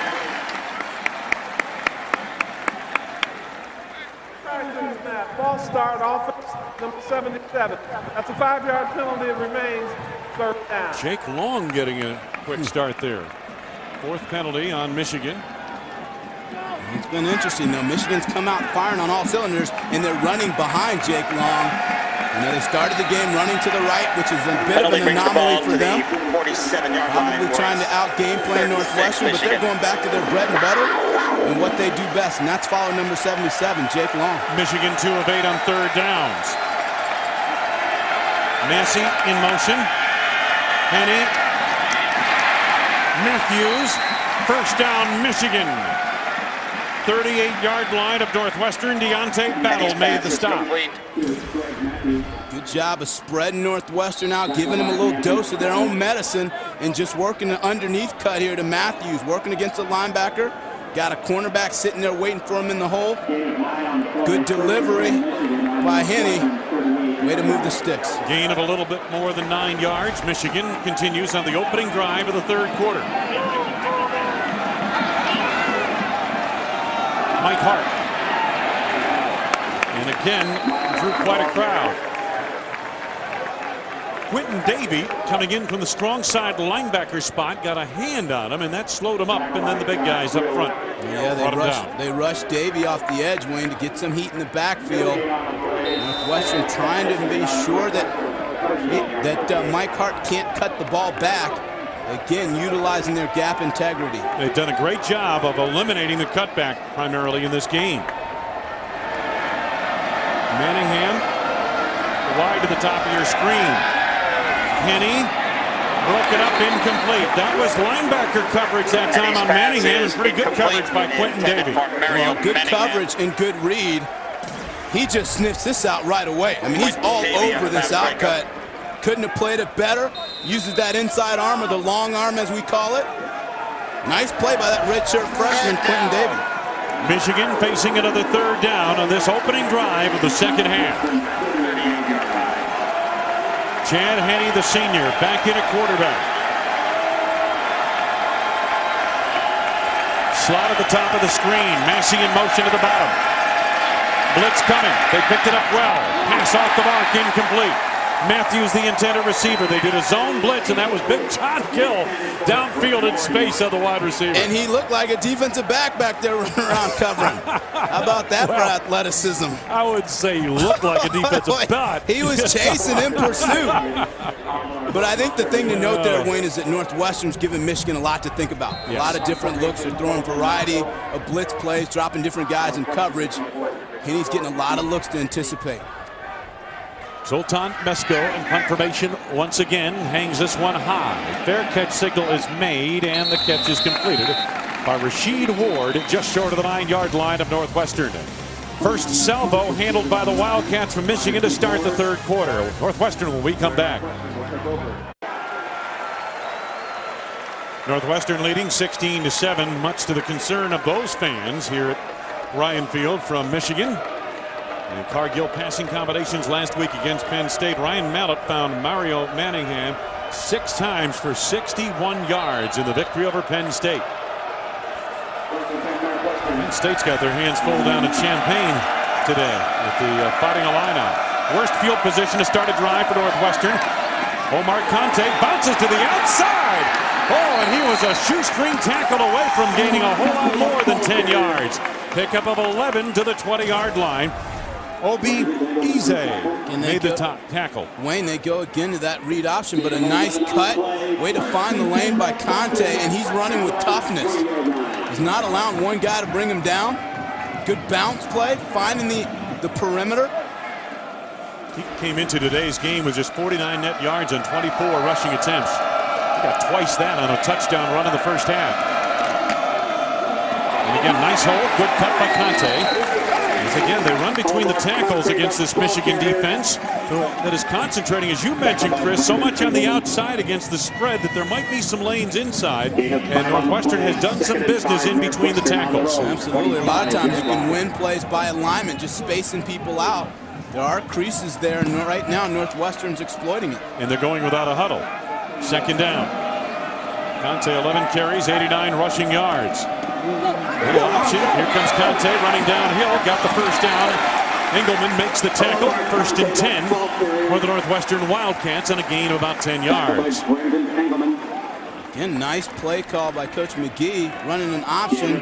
Good read by Bechet. He felt the defensive end collapsing, so he pitches it out to Conte. Good call, good execution. Northwestern changes up on personnel. Bechet calling the play at the line. Roberson in at the running back spot next to Bechet. Blitz coming. Again, the pitch. Roberson trying to get around the end. They went to that well Brandon Roberson, the ball carrier. After the last success they had, Chris Graham responding for Michigan. He was on it all the way. Yeah, and that time, good play call by Coach Ron English in Michigan. That time he's manufacturing pressure. He's bringing the blitz. Good job getting Graham out in space. Loss of 1 on the play. 2nd and 11 Northwestern. I expect Michigan to continue to bring the heat on Bechet. Bechet looks too comfortable back there in the pocket. He's scanning the field, getting exactly what he wants. They need to make him unnerved back there. Bring the fire. Loss of 2 on the previous play. 2nd and 12. Oh, nice hole there. Roberson, first down on a cross. The 40 to the 45-yard line of Northwestern on a gain of 12 yards. Engelman made the stop along with Donovan Warren. Give him a gain of 14 on that play. And really with Northwestern, it's been running back by committee. We saw what Conte's done. Brandon Roberson coming in, doing his thing, running hard, moving the sticks. First down, Northwestern. This is their opening possession offensively of the third quarter. Bechet had to get rid of it and was able to throw it out of play. Late pressure coming from Adam Patterson on defensive end, but Bechet initially had plenty of time. Pass protection's been pretty sound for Northwestern here today, to say the least. Yeah, they've been holding up, giving Bechet the time he needs to execute. That time, though, good coverage down the field by Michigan. The young defensive back, Donovan Warren, was all over Kim Thompson that play. 2nd and 10. Football just across the 45 of Northwestern. Conte rejoins Bechet in the backfield. Bechet under pressure immediately. And he escapes out of bounds. Lost a couple of yards back to the 43-yard line. Ronaldo Seguis forced him out. See, this isn't what he does not want to do, run right away. I mean, he good job of feeling the pressure, but he's not looking to run right away. He's more of a guy that he needs to see the lane develop and then take advantage of it. That time, Michigan did a nice job flushing him out of the pocket. On their own 43. Northwestern 3 of 9 on third down conversions, and there's a look at the numbers posted by Bechet. Facing 3rd and 12.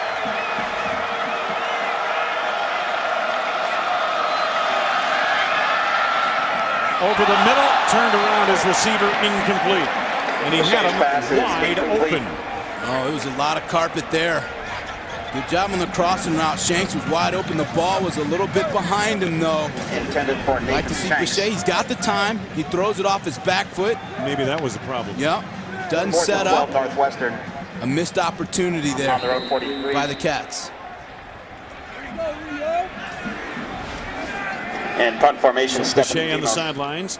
Demos in punt formation. They've been trying directional kicking all day, and this one backs up near the 23-yard line out of bounds. It'll be first down for Michigan from there. Each side has had one offensive possession here in the third. Northwestern still leading 16-7. You're watching the Big Ten Network. Along with Dara McIntosh and Chris Martin, Wayne Larrabee, let's revisit the Northwestern keys to the game, brought to you by Suzuki. Chris? Well, we talked about it earlier when we said they had to be physical, and they did just that, particularly in the interior line play on both sides of the ball. They've been getting penetration, and that's what's been helping them so far. For Michigan? For Michigan, this is what it's been all about, is boxing up the spread, and they've had a tough time doing that against Northwestern. And he remains in at quarterback. Hart trying to go wide, looking to cut it back, and now he's got some running room. Hit from behind, and then driven down. Boy, the pursuit relentless. And over to make the tackle, Deontay Battle, but it was Phillips, the safety, who came in there, Brad Phillips, and kind of blew up that play. Well, and this is where Mike Hart can really hurt you. It's his ability to find the cutback and then to hit it. I mean, that time Northwestern was flowing to the football. He's shifty enough that he can cut it back against the grain and get out the back door. Mike Hart hasn't been able to break anything of significance yet today. Gain of 2 on the previous play. Henne got a man open. Mario Manningham wide open. It looked like they had Quentin Davey on him on coverage, and Sherrick McManus playing almost like a safety. The quarterback almost playing like a safety over the top. But what's most intriguing, Wayne, is again, Henne now showing you how strong his arm is. Again, these are long throws. Look how quickly the ball gets there with zip. We saw it earlier with Mallet on the outcut by Manningham. You see it there again with Henne. They have arm strength. They can make all the throws, particularly down the field. 11-yard gain to a first down. Empty backfield. Manningham in motion, a little bubble screen. Manningham able to hesitate, picked up a block, and gets across the 40 before being decked by Adam Cadella, who picked him up and threw him down. As it is, a pickup of about 6 yards. Talked to Cadella yesterday, and he's really the heart and soul of the defense. You know, you'll see him flowing to the football. He has a good football IQ. He knows where the ball is going, and he's a good tackler in space. Craig Matthews, nice block, really sustained on the corner there, and almost sprung Manningham for a big play. Second down and about 4.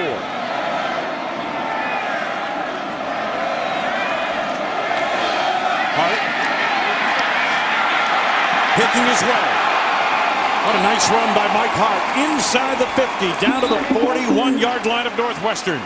Deontay Battle brought him down. Biggest run of the day for Mike Hart, 17 yards. Wayne, you see 3 great things here. His ability to make people miss, to cut it back, but watch him switch the ball here. Smart football by Mike Hart, and the strength to stiff arm the cornerback coming up. Again, nice cut back there. Here's the vision. Now watch him switch the ball. He's thinking on the move, and watch him finish the run. Deontay Battle goes down to the ground quickly. You can count the number of times he's fumbled on one hand in his entire career. Unbelievable. Arrington wide open. Inside the 20 to the 16-yard line of Northwestern. Battle and McPherson respond. A strike thrown by Chad Henne. And Michigan picks up 24. That's just pitch and catch. That's too easy. See, Arrington's running naked. There was nobody by him. Good job of finding him. Henne holding off the safety and then coming back to Arrington, delivering a strike. First down, Michigan roaring on this drive. Hart met in the hole and driven down by Mike Denard, the outside linebacker, the weak side linebacker. Pick up a couple of yards. Player down, Wayne.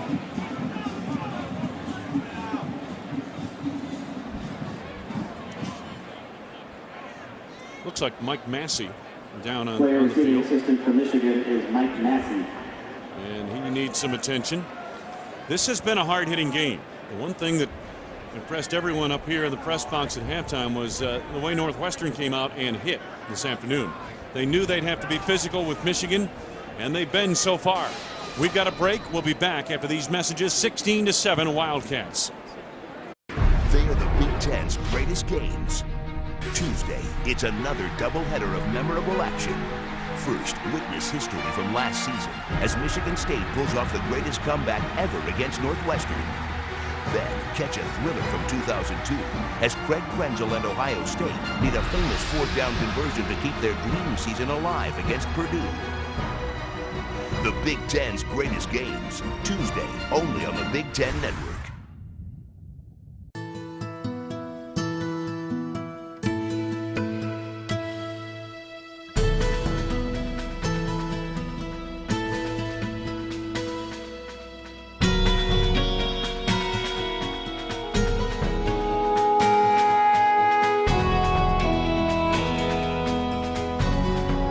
those who can't turn it off. Now there's a place where you can always turn it on. This is Big Ten country. Wayne Larrabee, Chris Martin, Dara McIntosh back in Evanston. Michigan second down. They faked a Hart, they come the other way.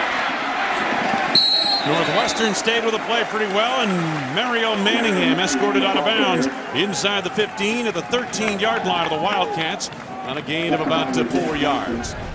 Good job of Johnson of Northwestern really stringing this play out because Michigan had something here. There he is. Johnson comes in, forces Manningham to the sideline, uses that sideline as the extra defender. Smart football. Third down and about 6 for Michigan. And 3 of 10 on third downs here today. Northwestern defense came in 10th in the conference in third down conversion defense. Henny over the middle. Matthews change of direction, stacked up very close to the first down inside the 10. And they've got a first and goal to go now for Michigan just outside the 6. Adam Cadella, the linebacker, got there. 7-yard pickup. Wayne, you and I talk about all the time, running routes with detail. Good job by Matthews, knowing exactly where the 6 are to move the chains, getting there, sitting down in the zone coverage, and picking up the first down. Yeah, that's not inconsequential, Chris, because a lot of times, especially here at the college level, the kids don't run to the first down marker. That's the first thing they have to do in that situation, especially on third downs. Mike Hart on first and goal. They tried to go left again behind Jake Long and Adam Krause. John Gill responded on that defensive front for Northwestern. From Michigan, I continue to pound the ball behind Jake Long. And he's your all-everything tackle, as good as there is in the country. Let him go out there and do his thing, run right behind him. Chad Henne played the first series of the first half and sat out and has started the 2 series here in this third quarter. 9th play of the drive for Michigan. Second and goal to go, the 5 of Northwestern.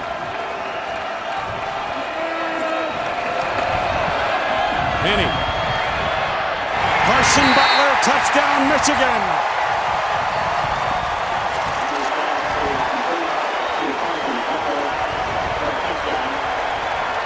Wayne Henne just engineered a masterful drive down the field. Great execution, a flurry between run and pass, and capping it off with a nice touch ball to his tight end, Carson Butler.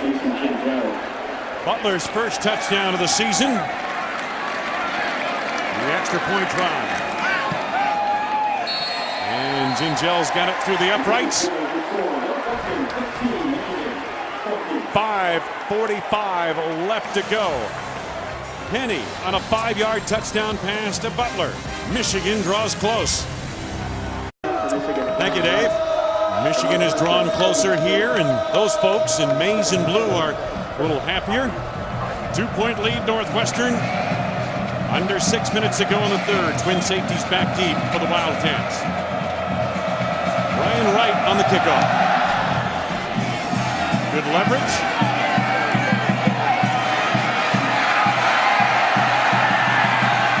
Nice little spin move. And it'll be first down coming up for Northwestern across its 25-yard line. Stewart on the return. Let's get down to Dara.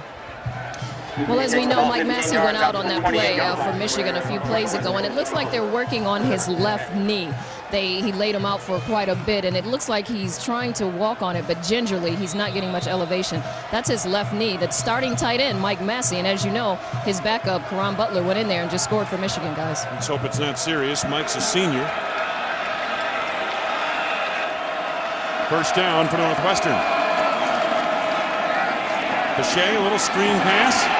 Read beautifully. Brandon Harrison made a nice play on Omar Conte. A loss of 2. That was an outstanding play in space. Conte has a little wiggle. He's shown it earlier.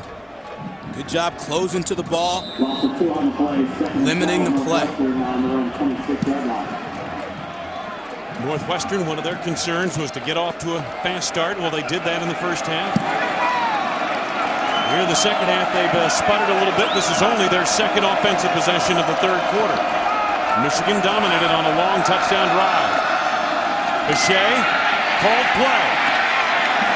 Again, trying to cross up the Michigan front. That play worked a little bit better in the first half than it has here in the second half.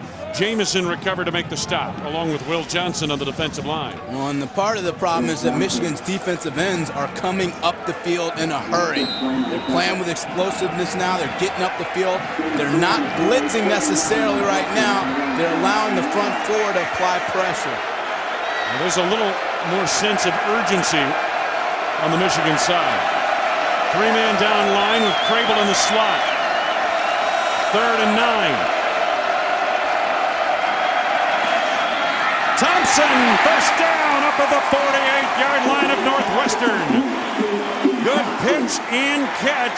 Donovan Warren, the coverage for the Wolverines. Good pitch and catch, but also good pre-snap read by C.J. Bechet, picking up the blitz. He knows he's got to get rid of it in a hurry, and he finds his receiver who's playing one-on-one. And yeah, hey, get fired up. You know you're going up against a freshman cornerback. If you're going to challenge anybody one-on-one, why not go there? 23-yard pass play, first down to the 49. Conte, good seal around the end. Gain of 7 down to the 44. Back to the studio, Dave Rebson. Dave? It's tight in Evanston. It's tight in Champaign as well, Wayne. And Penn State trying to tie it up here on a 3rd and goal. Rodney Kinlaw stopped by Antonio Steele. They kicked the field goal, but Penn State still down 4. Yeah, the action just starting to heat up on this beautiful late September afternoon around the Big Ten.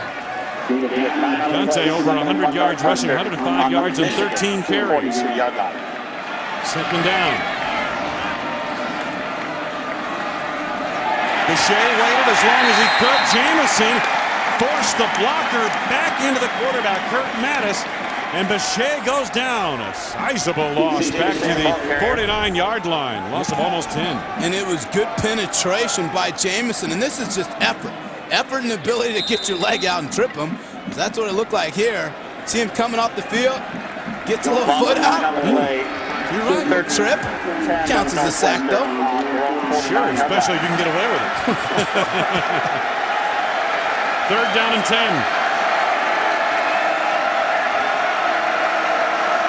Blitz. Ross Lane, tough catch. First down, Michigan 40-yard line. Morgan Trent was right there. A bullet fired by Bechet from a very tight pocket. 5th catch of the day for Ross Lane, a gain of about 11. No, he fits this ball into a very tight window. Trent closing on it. Good job by the receiver coming back to the football. That's what makes the play here. Ross Lane keeps working back towards the quarterback. He doesn't allow Trent to come in between him and the ball. First down to the 39 of Michigan. Bechet screen. Drake Dunsmore with a gain of almost 5 yards. Chris Graham responded. We talk so much about how the spread offense, you want to get everything to the outside. Meanwhile, Northwestern injury. Joel Belding unable to continue. So an injury timeout here. Joel is a junior.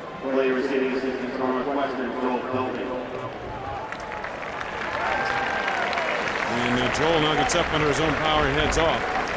Join host Mike Hall. Find out what's happening on campus as your school preps for the big game. Get up to the second report. See campuses battle it out to determine who has the best football atmosphere. Friday night tailgate. Fridays 8 Eastern, 7 Central. Only on the Big Ten Network.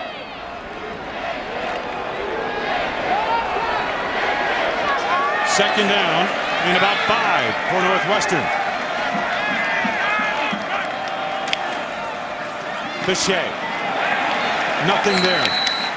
C.J. Ball Bechet, the ball play. carrier. John Crable in the hole. Blew it up. A loss of 1. And it's 3rd down and 6. And that's exactly Crable doing what he does, and that's getting up the field. A bit surprised by another draw play by Bechet, but This guy's a player. He leads the conference in tackles for loss, so you know he gets on the other side of the ball. And today, Chris, his role a little bit different. He's normally outside of the strong side linebacker spot, but today, with a three-man down line, the spread offense, Grable is actually a defensive end. And he's widening his stance a bit. Bechet, tough pass there, underthrown. Rashid Ward, the intended receiver. Jamar Adams and Obi Izay had the coverage for Michigan. And the punting unit comes on for Northwestern. Shot at Jamar Adams there. He passes the eyeball test. That's what you want your safeties to look like. Big, physical, and still able to run with the receivers. Matthews and Manningham back deep. Demos trying to pooch. And the catch made. Fair catch by Matthews back inside the 10-yard line. I want to welcome viewers watching the Big Ten Network today on RCN and Wide Open West Systems. Hope all you watching the Big Ten Network for the first time today in Chicago and the rest of Illinois, Ohio, Indiana, Michigan, and Pennsylvania enjoy today's games. Glad to have you all on board on RCN and Wide Open West. Wayne Larrabee, Chris Martin, Dara McIntosh. This has been a good one. Northwestern leading by a very slim, tenuous 2-point margin, but Michigan backed up to its 6-yard line to begin this drive. The veteran Chad Henne back at quarterback. Mike Hart in the end zone. Henne going for the screen pass. Manningham unable to outrun the defense to the corner. Shoved out of bounds by Brad Phillips and Quentin Davey. And we've seen this bubble screen a number of times, which tells me that it's an automatic check when they get Northwestern in certain coverages. See Manningham running the bubble screen. Arrington's run it. Right now, Henne, again, that last series, Wayne, he was very efficient, very fluid. Yep. See if he can continue. Gain of 3, 2nd and 7.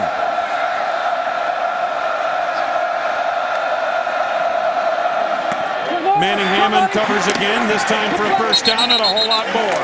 Across the 25-yard line, out near the 26 of Michigan. Reggie McPherson brought him down, and Manningham a bit shaken up. 16-yard gain. Prior to this game, Manningham only had 1 touchdown, but he has a number of catches in the game. He got to the paint early. This is what they want to do, keep him in the ball. They want the ball in his hands because he's good with running with the ball after the catch. Yeah, and he can make people miss. Yeah, there's no doubt about that, Chris. You're right. And he's 1 miss away from going all the way. Arrington, the man in motion. Henne looking that way quickly. Arrington in the flat with 2 men to beat. And he's turned back to the 30. Pretty well covered. Brad Phillips was there. He took the football away after the whistle. Sherrick McManus also in on that stop. Pickup of about 4 to the 30-yard line of Michigan. It's interesting because that play, McManus, the cornerback for Northwestern, was matched up against Arrington.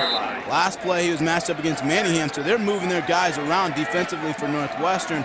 Michigan, conversely, they're saying, hey, if you want to play man, we're going to run your guys all over the field. We're going to go left side, right side, tire your guys out in the secondary. 2nd and 6, time winding down to this 3rd quarter. Penalty markers down, looked like a false start. False start, offense, number 52. Pretty windy down on the field as Steve Payman's microphone will tell you. Stephen Schilling, the guilty party. And time is wound down in this 3rd quarter. Chad Henne, the senior, rallying Michigan on the road at Northwestern. Mike Hart contributing as well as he always does. Tight ball game. 16-14 Wildcats as we head to the 4th. You're watching the Big Ten Network. Along with Dara McIntosh and Chris Martin, Wayne Larrabee started the 4th quarter. Northwestern leading by 2. Michigan facing 2nd down and 11. Mutual Alumni Spotlight. Michigan has the most grads living in the Chicagoland area of any school of the Big Ten. Henne red hot back to the throw. Manningham latches on, and he's tackled right away. Good short tackle to the open field made by Quentin Davey. Back to the studio and Dave Rebson. Dave? Tackle by Wayne, want to get you updated on Indiana and Iowa, and the Hoosiers getting a little breathing room. Josiah Sears pulls his way in for his 4th TD of the year, 28-14 in the 4th. Would be a huge win for Indiana, but I will tell you this: Iowa is very injury-riddled right now. They lost a lot of people at Wisconsin last week. No doubt, but Indiana needed to bounce back, so tested their resiliency. 3rd and 8 facing Michigan here. A little bit less than 8 yards ago, actually. They're 4 of 11 on 3rd downs, but Chad Henne is red hot. 14 of 19, 151 yards and 2 touchdowns. Early going 4th quarter. Great to have you aboard. This has been a good one.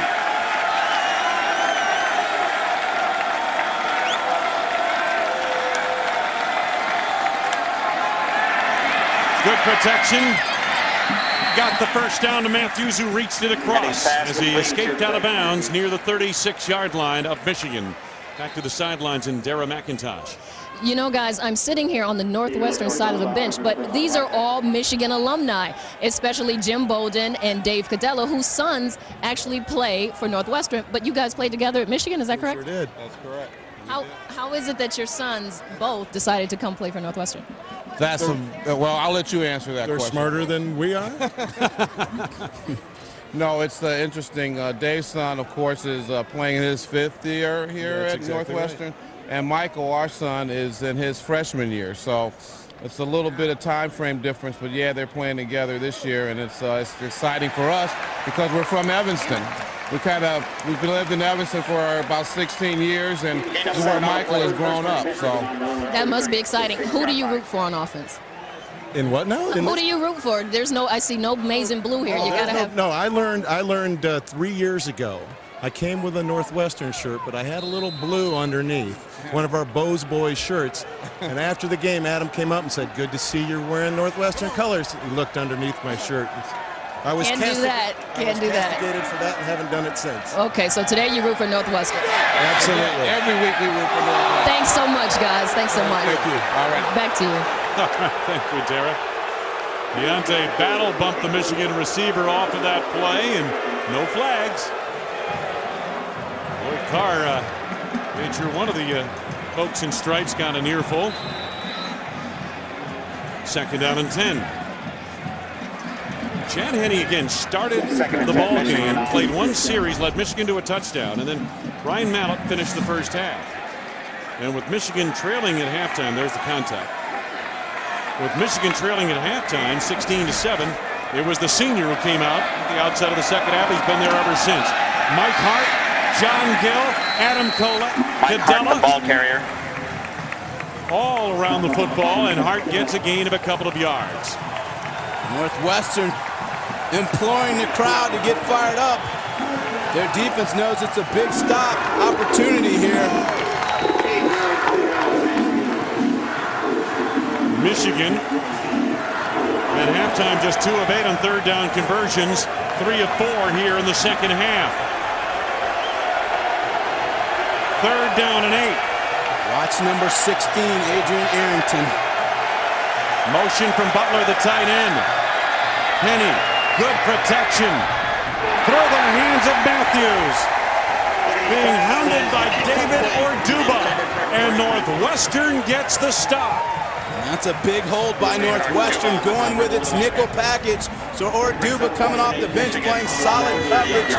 Nice adjustment by Coach Greg Colby to go with the nickel package and bottle up the receivers of Michigan. Zoltan Mesko for Michigan. Zoltan Mesko in punt formation. Rasheed Ward back deep.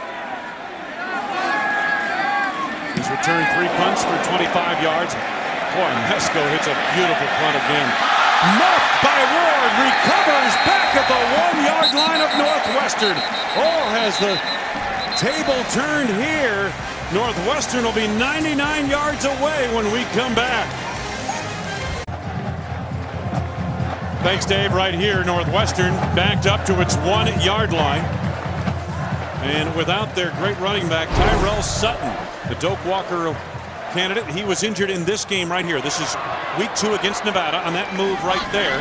And another look at it. It's an ankle injury that has lingered for 3 weeks, and no one can quite figure it out. But Sutton has been unable to go. He came back in that game and caught a swing pass for 25 yards, but he's not been able to get back on the field since. Meanwhile, in his stead here today, Omar Conte has rushed for 107 yards on 13 carries with a 49-yard touchdown run.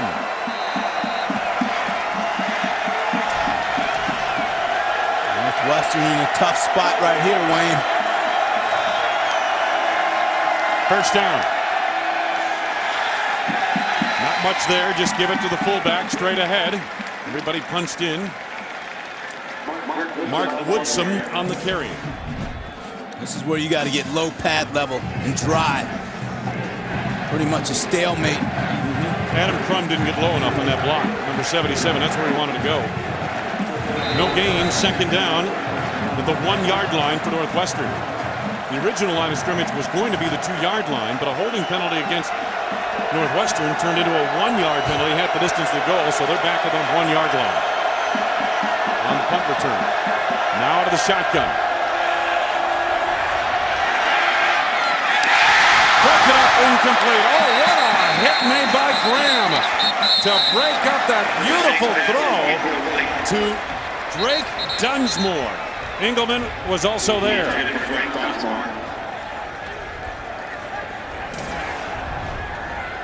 Wayne, that time we got what we call a 2-deep beater. Cover 2, you get your tight end right up the seams, but a nice shot by the safety to jar the ball loose. Yeah, I mean, the linebacker, Chris Graham, was there, but watch this hit by Engelman. You talk about timing. Yeah, great timing, and a good job by the linebacker of carrying that route. An injured Wolverine down on the field. I believe that's Chris Graham. It is Chris Graham who's down. You referenced it earlier. There's been a lot of hitting going on both sides of the ball. Guys are really flying around. Bodies colliding. 12.5 to go. Northwestern clinging to a 2-point lead and facing 3rd and 10 at their 1-yard line.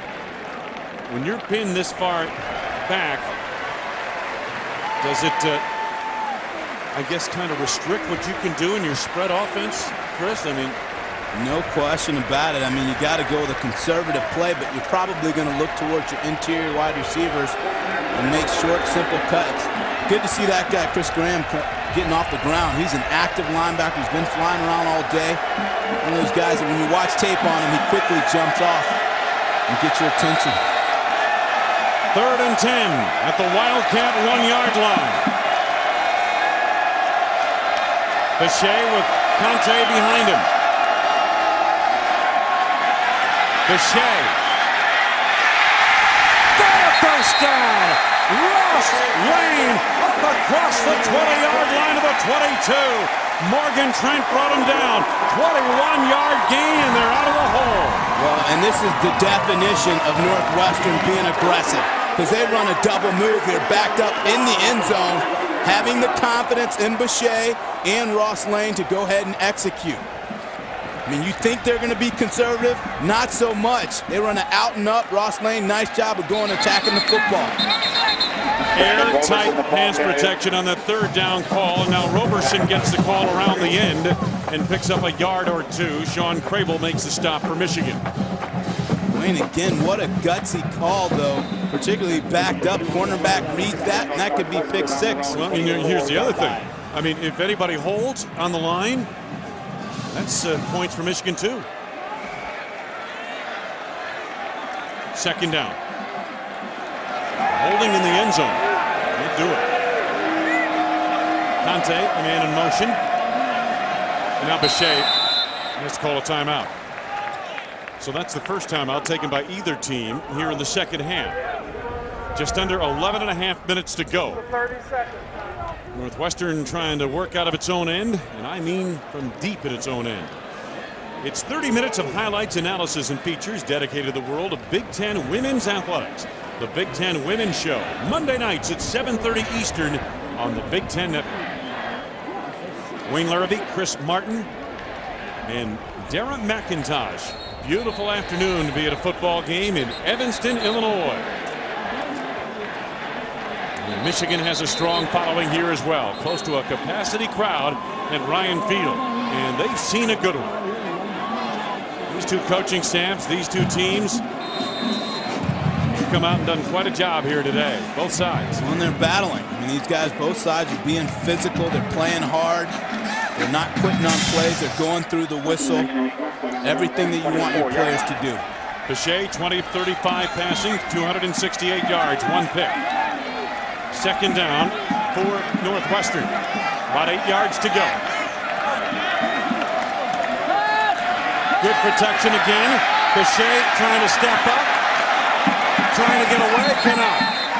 First it was Taylor, then it was Jamison, and the man who finally put him away was Obi Ize. Credit Michigan there, just getting a number of guys right up the gut, right up the middle. Penetration again, collapsing the pocket. Ize getting in there, getting involved. Michigan looking for a spark here, trying to figure out who's going to make the next big play. Third down, still 8 yards to go, Northwestern.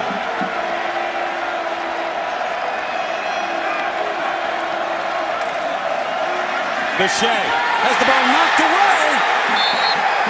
Michigan's got it.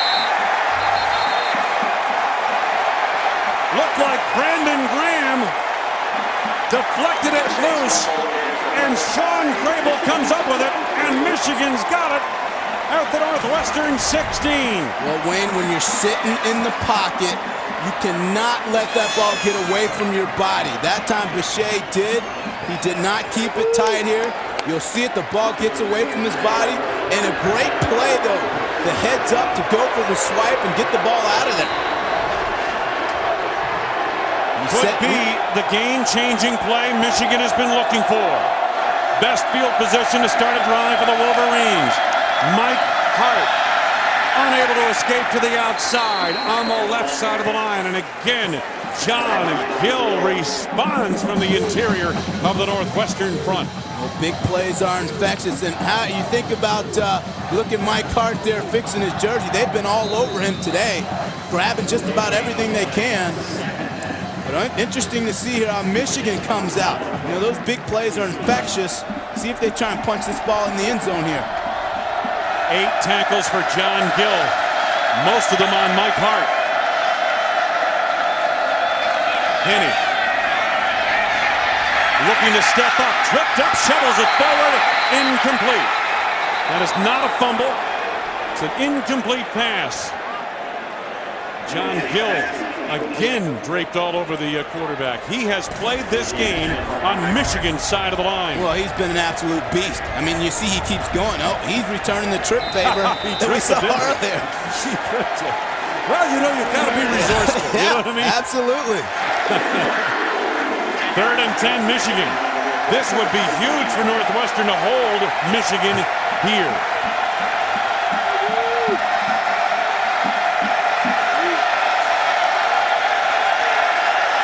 Michigan 5 of 13 on 3rd downs. Henny, end zone, touchdown, Arrington. Oh, what a throw and catch. 16-yard touchdown pass, and Michigan back in the lead. Well, this is great play call, great delivery. Look at that zip. Knowing that you're going to catch the ball in traffic, Arrington knowing exactly where he's supposed to be, catches Northwestern in their nickelback coverage. Good play call by Michigan. Excellent execution. After the turnover they got from their defense, you had the feeling they had to go in and score 6 offensively, and now, of course, the 7th coming up here with the extra point. Unless they want to go, now they're going to go for 2. They had the offensive unit on the field. Now they take a timeout. Trying to decide whether to go for 2 or not. They're leading it 20-16. And then we talked about Arrington and how effective he is, particularly on 3rd downs. He just seems to step up every time they need it on the 3rd down conversion. That time, getting to the paint.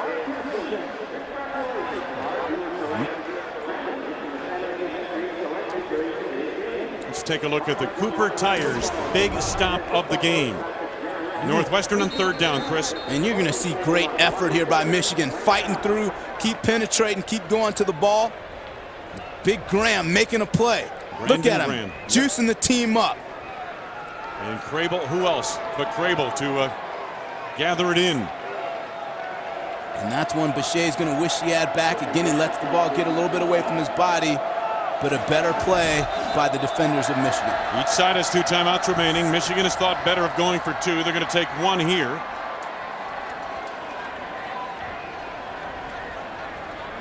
So Jason Gingell back on for the point after.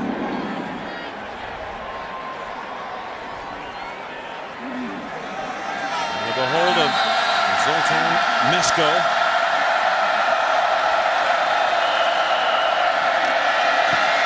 Right down the boulevard. Michigan roars into the lead with a couple of second-half touchdowns. 9:53 to go in the game. Michigan 21, Northwestern 16. Welcome back to Evanston. Does Northwestern have an answer for Michigan's 14 unanswered points here in the second half? The Wolverines back on top.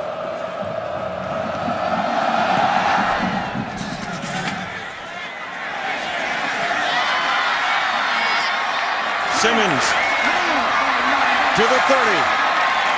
Nice return. Close to the 34-yard line of Northwestern. Chad Henne missed the last couple of games due to a right knee injury. You see the brace on his right knee. Absolutely, Wayne. And one of the big question marks was how is that knee going to respond in the heat of battle? And you'll see it here. Henne, he gets good knee bend right there. Good knee bend. He plants that foot in the ground, and he's able to deliver a strike. So it looks just fine to me. That was a medical telestration. Bechet trying to squeeze that one in, incomplete. Boy, Harrison was in the shirt of Ross Lane that time. Well, you got Michigan's defensive backs. They're snuggling up a little closer to Northwestern's wide receivers, and they're challenging them. They're not letting them run around in space. They're getting a lot tighter coverage. How does all of this, the fact that Michigan now has the lead, how does that change the way Northwestern calls offense, the way Michigan plays defense? Well, I think Northwestern has to stay with what they're doing. It was working earlier, continue to spread the guys out. Michigan's just being much more aggressive defensively. Conte, shoestring tackle made by Taylor, Terrence Taylor, down to Dara on the sidelines.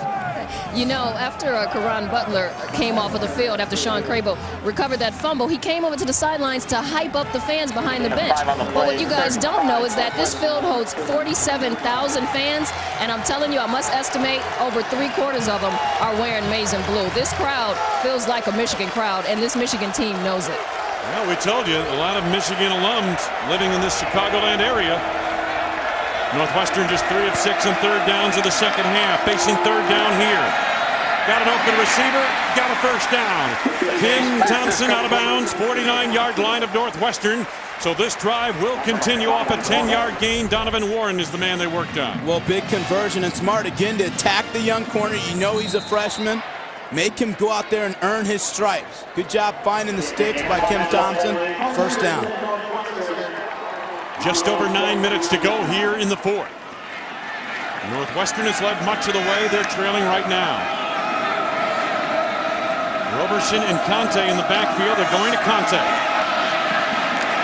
Conte unable to get away. As Conte, the ball carrier. Big Tim Jamison grabbed his ankles and would not let go. So pickup of about 3 down to the 48-yard line of Michigan, 2nd and 7.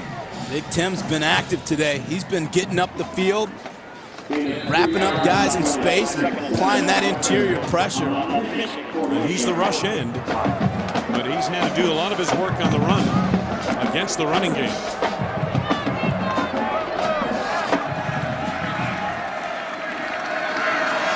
Slot to the top, slot to the bottom of your screen. Conte alongside the quarterback. Conte stays in the block.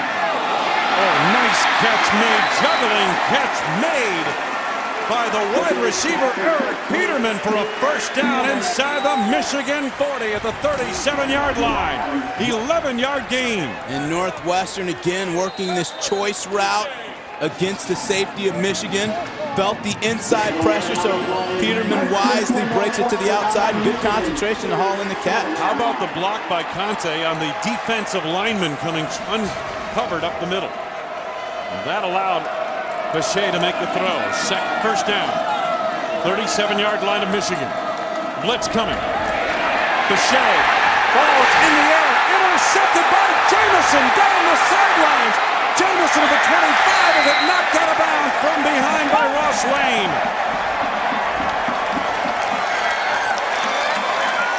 Brandon Harrison was coming on the blitz.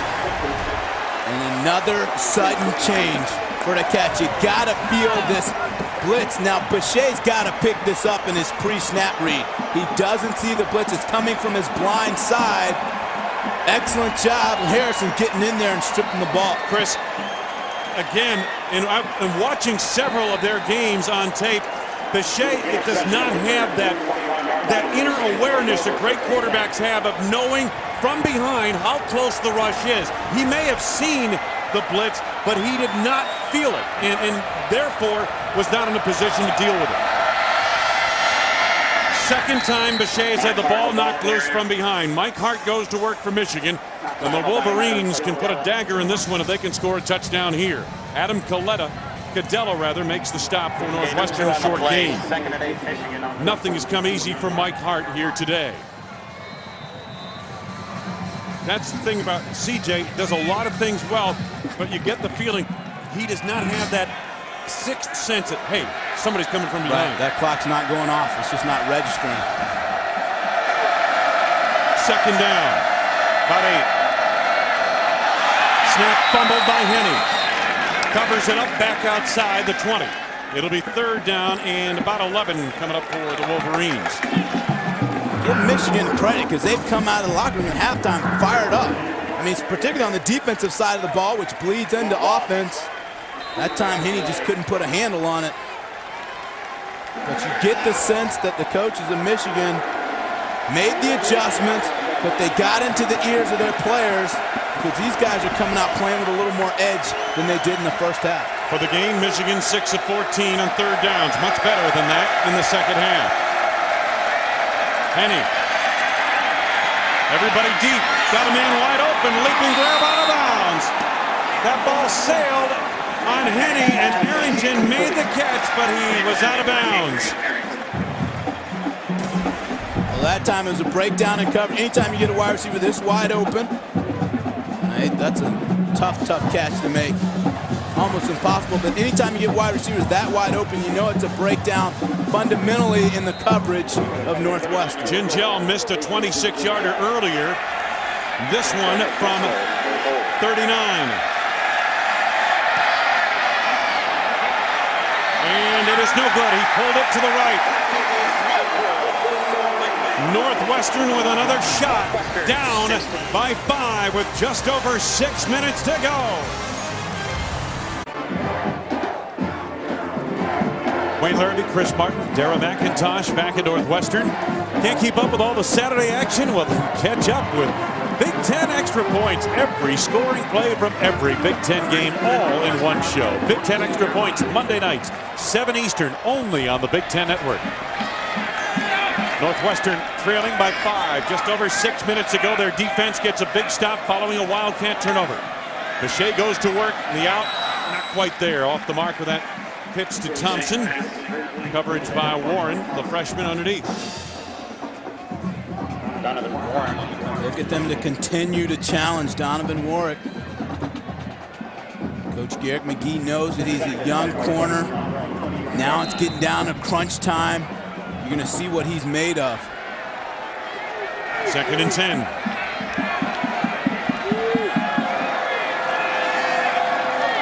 Four-man rush. Bechet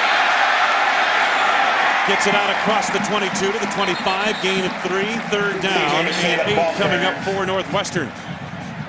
Tim Jamison, defensive end, caught up with him. Michigan's getting good coverage down the field, forcing Bechet to hold the ball longer. Good job of fighting through, making the effort. Michigan's secondary really stepping up. blanketing the receivers of Northwestern. Another third down call here. Third down, a little bit less than 8. Through the hands of Ward, intercepted by the Michigan Wolverines. Obi Izay makes the interception. He's playing in place of the injured John Thompson. And another big turnover forced by the Michigan defense. Well, this is why you work tip drill. Ball in the air, go get it. One-handed, pull it in. Obi Izay showing that he has hands. Again, here's the read. Ball goes in the air. Way to beat Johnny on the spot. This second half, Michigan's defense in particularly has continued to make big play after big play. And another opportunity to put this one away. First down at the 26. Mike Hart. Adam Cadella on the tackle, pursuing from behind. Gain of 2. Nothing easy for Hart today. No, he's getting worked out. Northwestern flowing to the football. Getting a lot of bodies, as we've said earlier, population. Bringing most to Evanston when they go to make a tackle on Hart. This beleaguered Northwestern defense came in ranked 10th in scoring, 9th in yards allowed, 10th in passing yards allowed. Trying to hang tough and give the offense another crack at it. Under 5 minutes to go in the game. Hart trying to reverse field. Got by Deontay Bell. Mike Hart down the sideline to the 5, reaching for the pylon, and they're going to say out of bounds at the 1. Reggie McPherson chased him down. 23-yard running play for Mike Hart. And Wayne, we've talked about it a few times today, gap and lane integrity. You know Hart has vision and cutback ability. Showing it here, you have to maintain discipline. You cannot overrun it. He is a great cutback runner, and he always manages to find that crease. Mike Hart, the tail of the tandem, up to 90 yards rushing now. Hart, touchdown. Wayne, that's a play of attrition. They just wore down Northwestern's D-line. Those guys have been put out on the field because of the sudden change in the turnovers, and you can just tell that the interior line, those guys are getting worn down. Mike Hart just waltzes into the end zone. Mike Hart carried the final 24 yards of that drive, triggered by the turnover, the interception. And Michigan in command by 11 and make it a 12-point lead. So the Wolverines, it took them a while to get on track, but they've scored 21 unanswered points here this afternoon in the second half. Meanwhile, Michigan last week against Penn State, it was all about grittiness, toughness. It was about a freshman quarterback scoring his first touchdown of his career, Ryan Mallett. But really the story was Mike Hart. 44 carries, a career high. He would not be denied. Mike Hart rushing for 153 yards, and Lloyd Carr and Joe Paterno, two legendary coaches, for Michigan, for Northwestern. hooking up. A Holiday Inn Express scoring drive. Hart with a 1-yard touchdown run. He set it up on a 23-yard scamper as well. So often when we talk about Hart's ability to run with the football, but people don't realize he is a great blocker also in pass protection. He's just an all-around football player. Stewart and Simmons back deep. This will be Stephen Simmons. Simmons has some running room. Across the 45-50 into Michigan territory to the 45-yard line of the Wolverines. Stephen Simmons on a 51-yard return. Just when Northwestern needed to, Simmons making a play. And Wayne, he did a nice job of setting up his blocks. You'll see it first. He fields it cleanly. Guys getting on bodies. finding the running lane and having the speed to hit it. First down to the Michigan 45 is where they've got it spotted. Boucher hit from behind. A tight pocket collapsing now, and this time Brandon Graham got there. And if he didn't get the quarterback, Adam Patterson would have. Well, you are seeing a collapsing pocket. And credit the defensive end of Michigan. They're coming off the edge in a hurry, and they're beating Northwestern's linemen with speed. Loss of 5, second and 15, screenplay incomplete. I think they wanted to get it to Conte, but there were so many jerseys of both colors in the vicinity, it was hard to tell. Boucher has really been under siege, especially in the fourth quarter. Ron English cranked it up a gear or two with his Michigan defense. Give Coach English props. He went and got into his guys at halftime, got them fired up, because they've been responsible for Michigan getting back in. It starts with that defense coming out, making big plays, and getting the ball back to their offense. Third down and 15, Northwestern. Boucher fumbles. At the 45-yard line, Michigan football. Taylor recovers. Jamison on the hit. Crable was there as well. Taylor the recovery. Fourth straight Northwestern possession that ends in a turnover. Well, Wayne, the last couple series, Boucher has been a Northwestern statue. He hasn't moved his feet. The pressure is just collapsing. In Michigan, they're pinning their ears back and coming after it, collapsing the pocket. I don't think Boucher has been the same since he was blitzed by Brandon Harrison from behind and he's not lost picking the football. up. No, exactly. He's not picking up the pre-snap blitzes. He's standing back there, not moving his feet, clearly not feeling the pressure. Expect a healthy dose of Mike Hardoff, left tackle. And that's what they get right there. Gain of about 3 yards. Kevin Mims, the defensive end, made the stop for Northwestern. Inside of 4 minutes to go for the game, and Michigan leading by 12. Timeout Northwestern. Their second timeout. Mike Hart's in. There's no ham coming out of this game right now. Just keep feeding me. Again, he needed 139 rushing yards today to set Michigan's all-time career rushing record, passing Anthony Thomas. I'll tell you something, if he gets it today, he will have earned it. It's been a tough day for Mike Hart. At halftime, he was averaging less than 3 yards a carry. But it speaks to his durability. Meanwhile, the Michigan defense has risen to the occasion in the second half, after trailing at halftime. Well, they have. They've made play after play. They come up with a big interception with Trent. Guys getting up the field. Graham having the wherewithal to strip it out here. Hart again.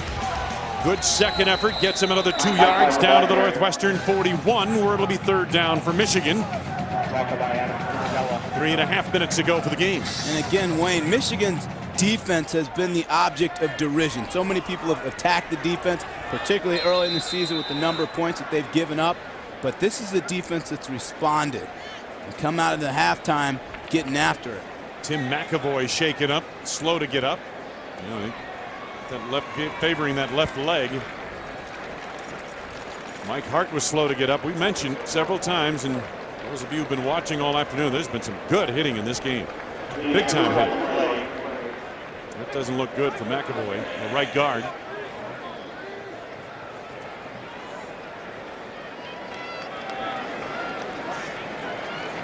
He needs some assistance in getting off. 6 to go, Michigan.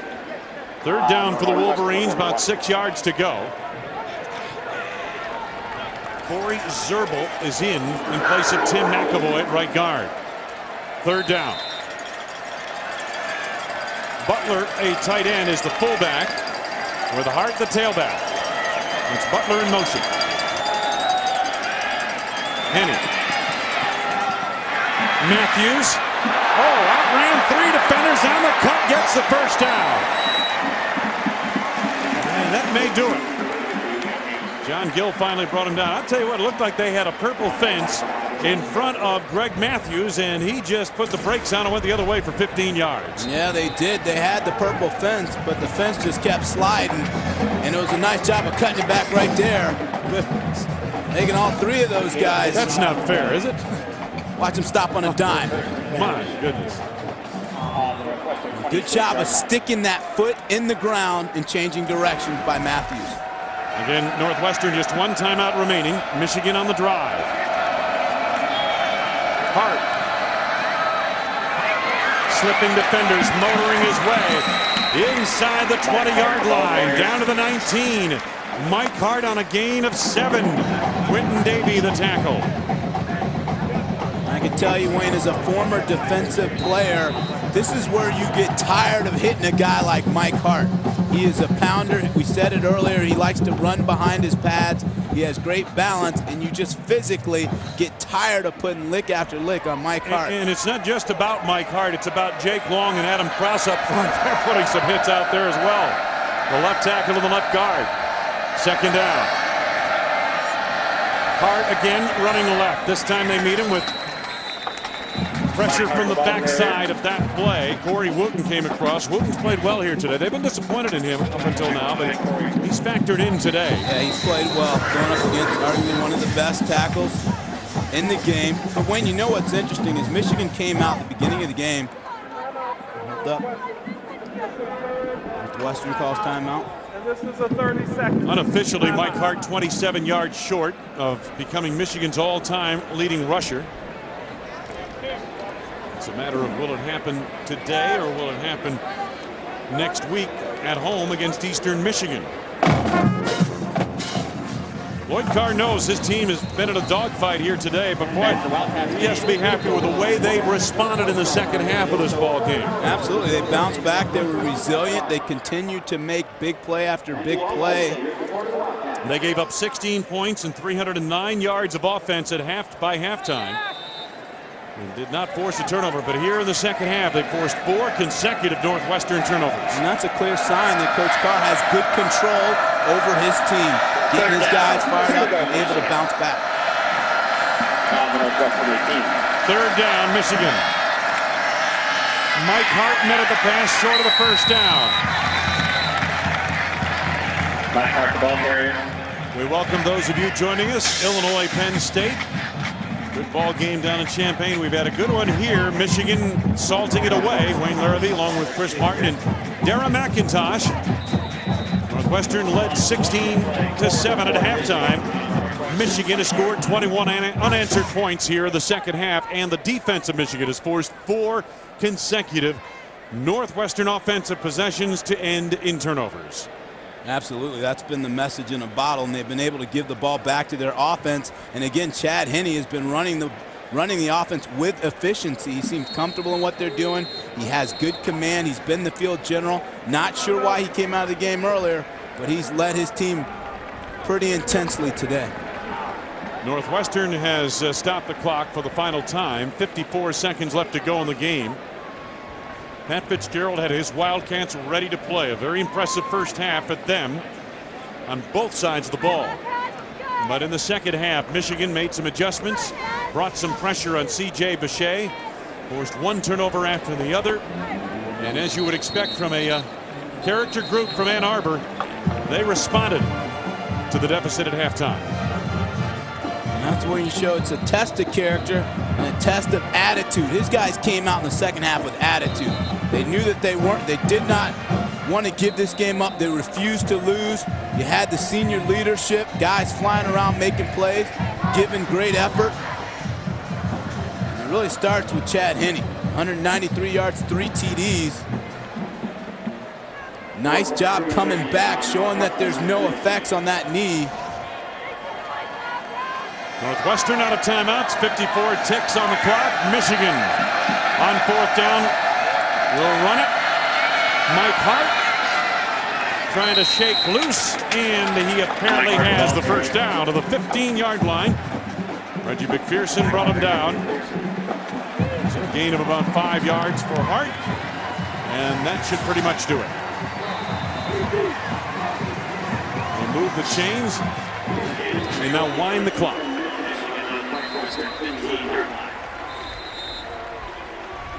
So for a while, it looked like all those maize and blue fans would be disappointed here on their trek to Evanston.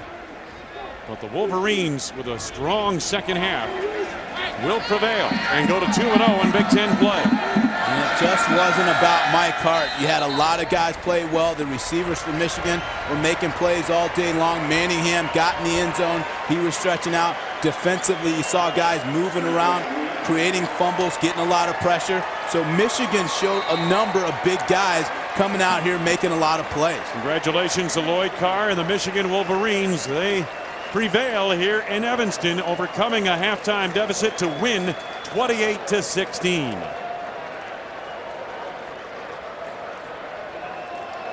So Mike Hart didn't get the Michigan all-time rushing record today, but he's likely to get it next week. It was Chad Henne who came out at quarterback to lead the Wolverines. The senior leads them to victory here today with 3 touchdown passes. Tough one for the Wolverines, but a victory nonetheless on the road. They go to 2-0 in conference play. Again, the final score here in Evanston: Michigan 28, Northwestern 16. Chad Henne leads the Wolverines to their 3rd consecutive win. We'll send you out to Iowa for Indiana and Iowa.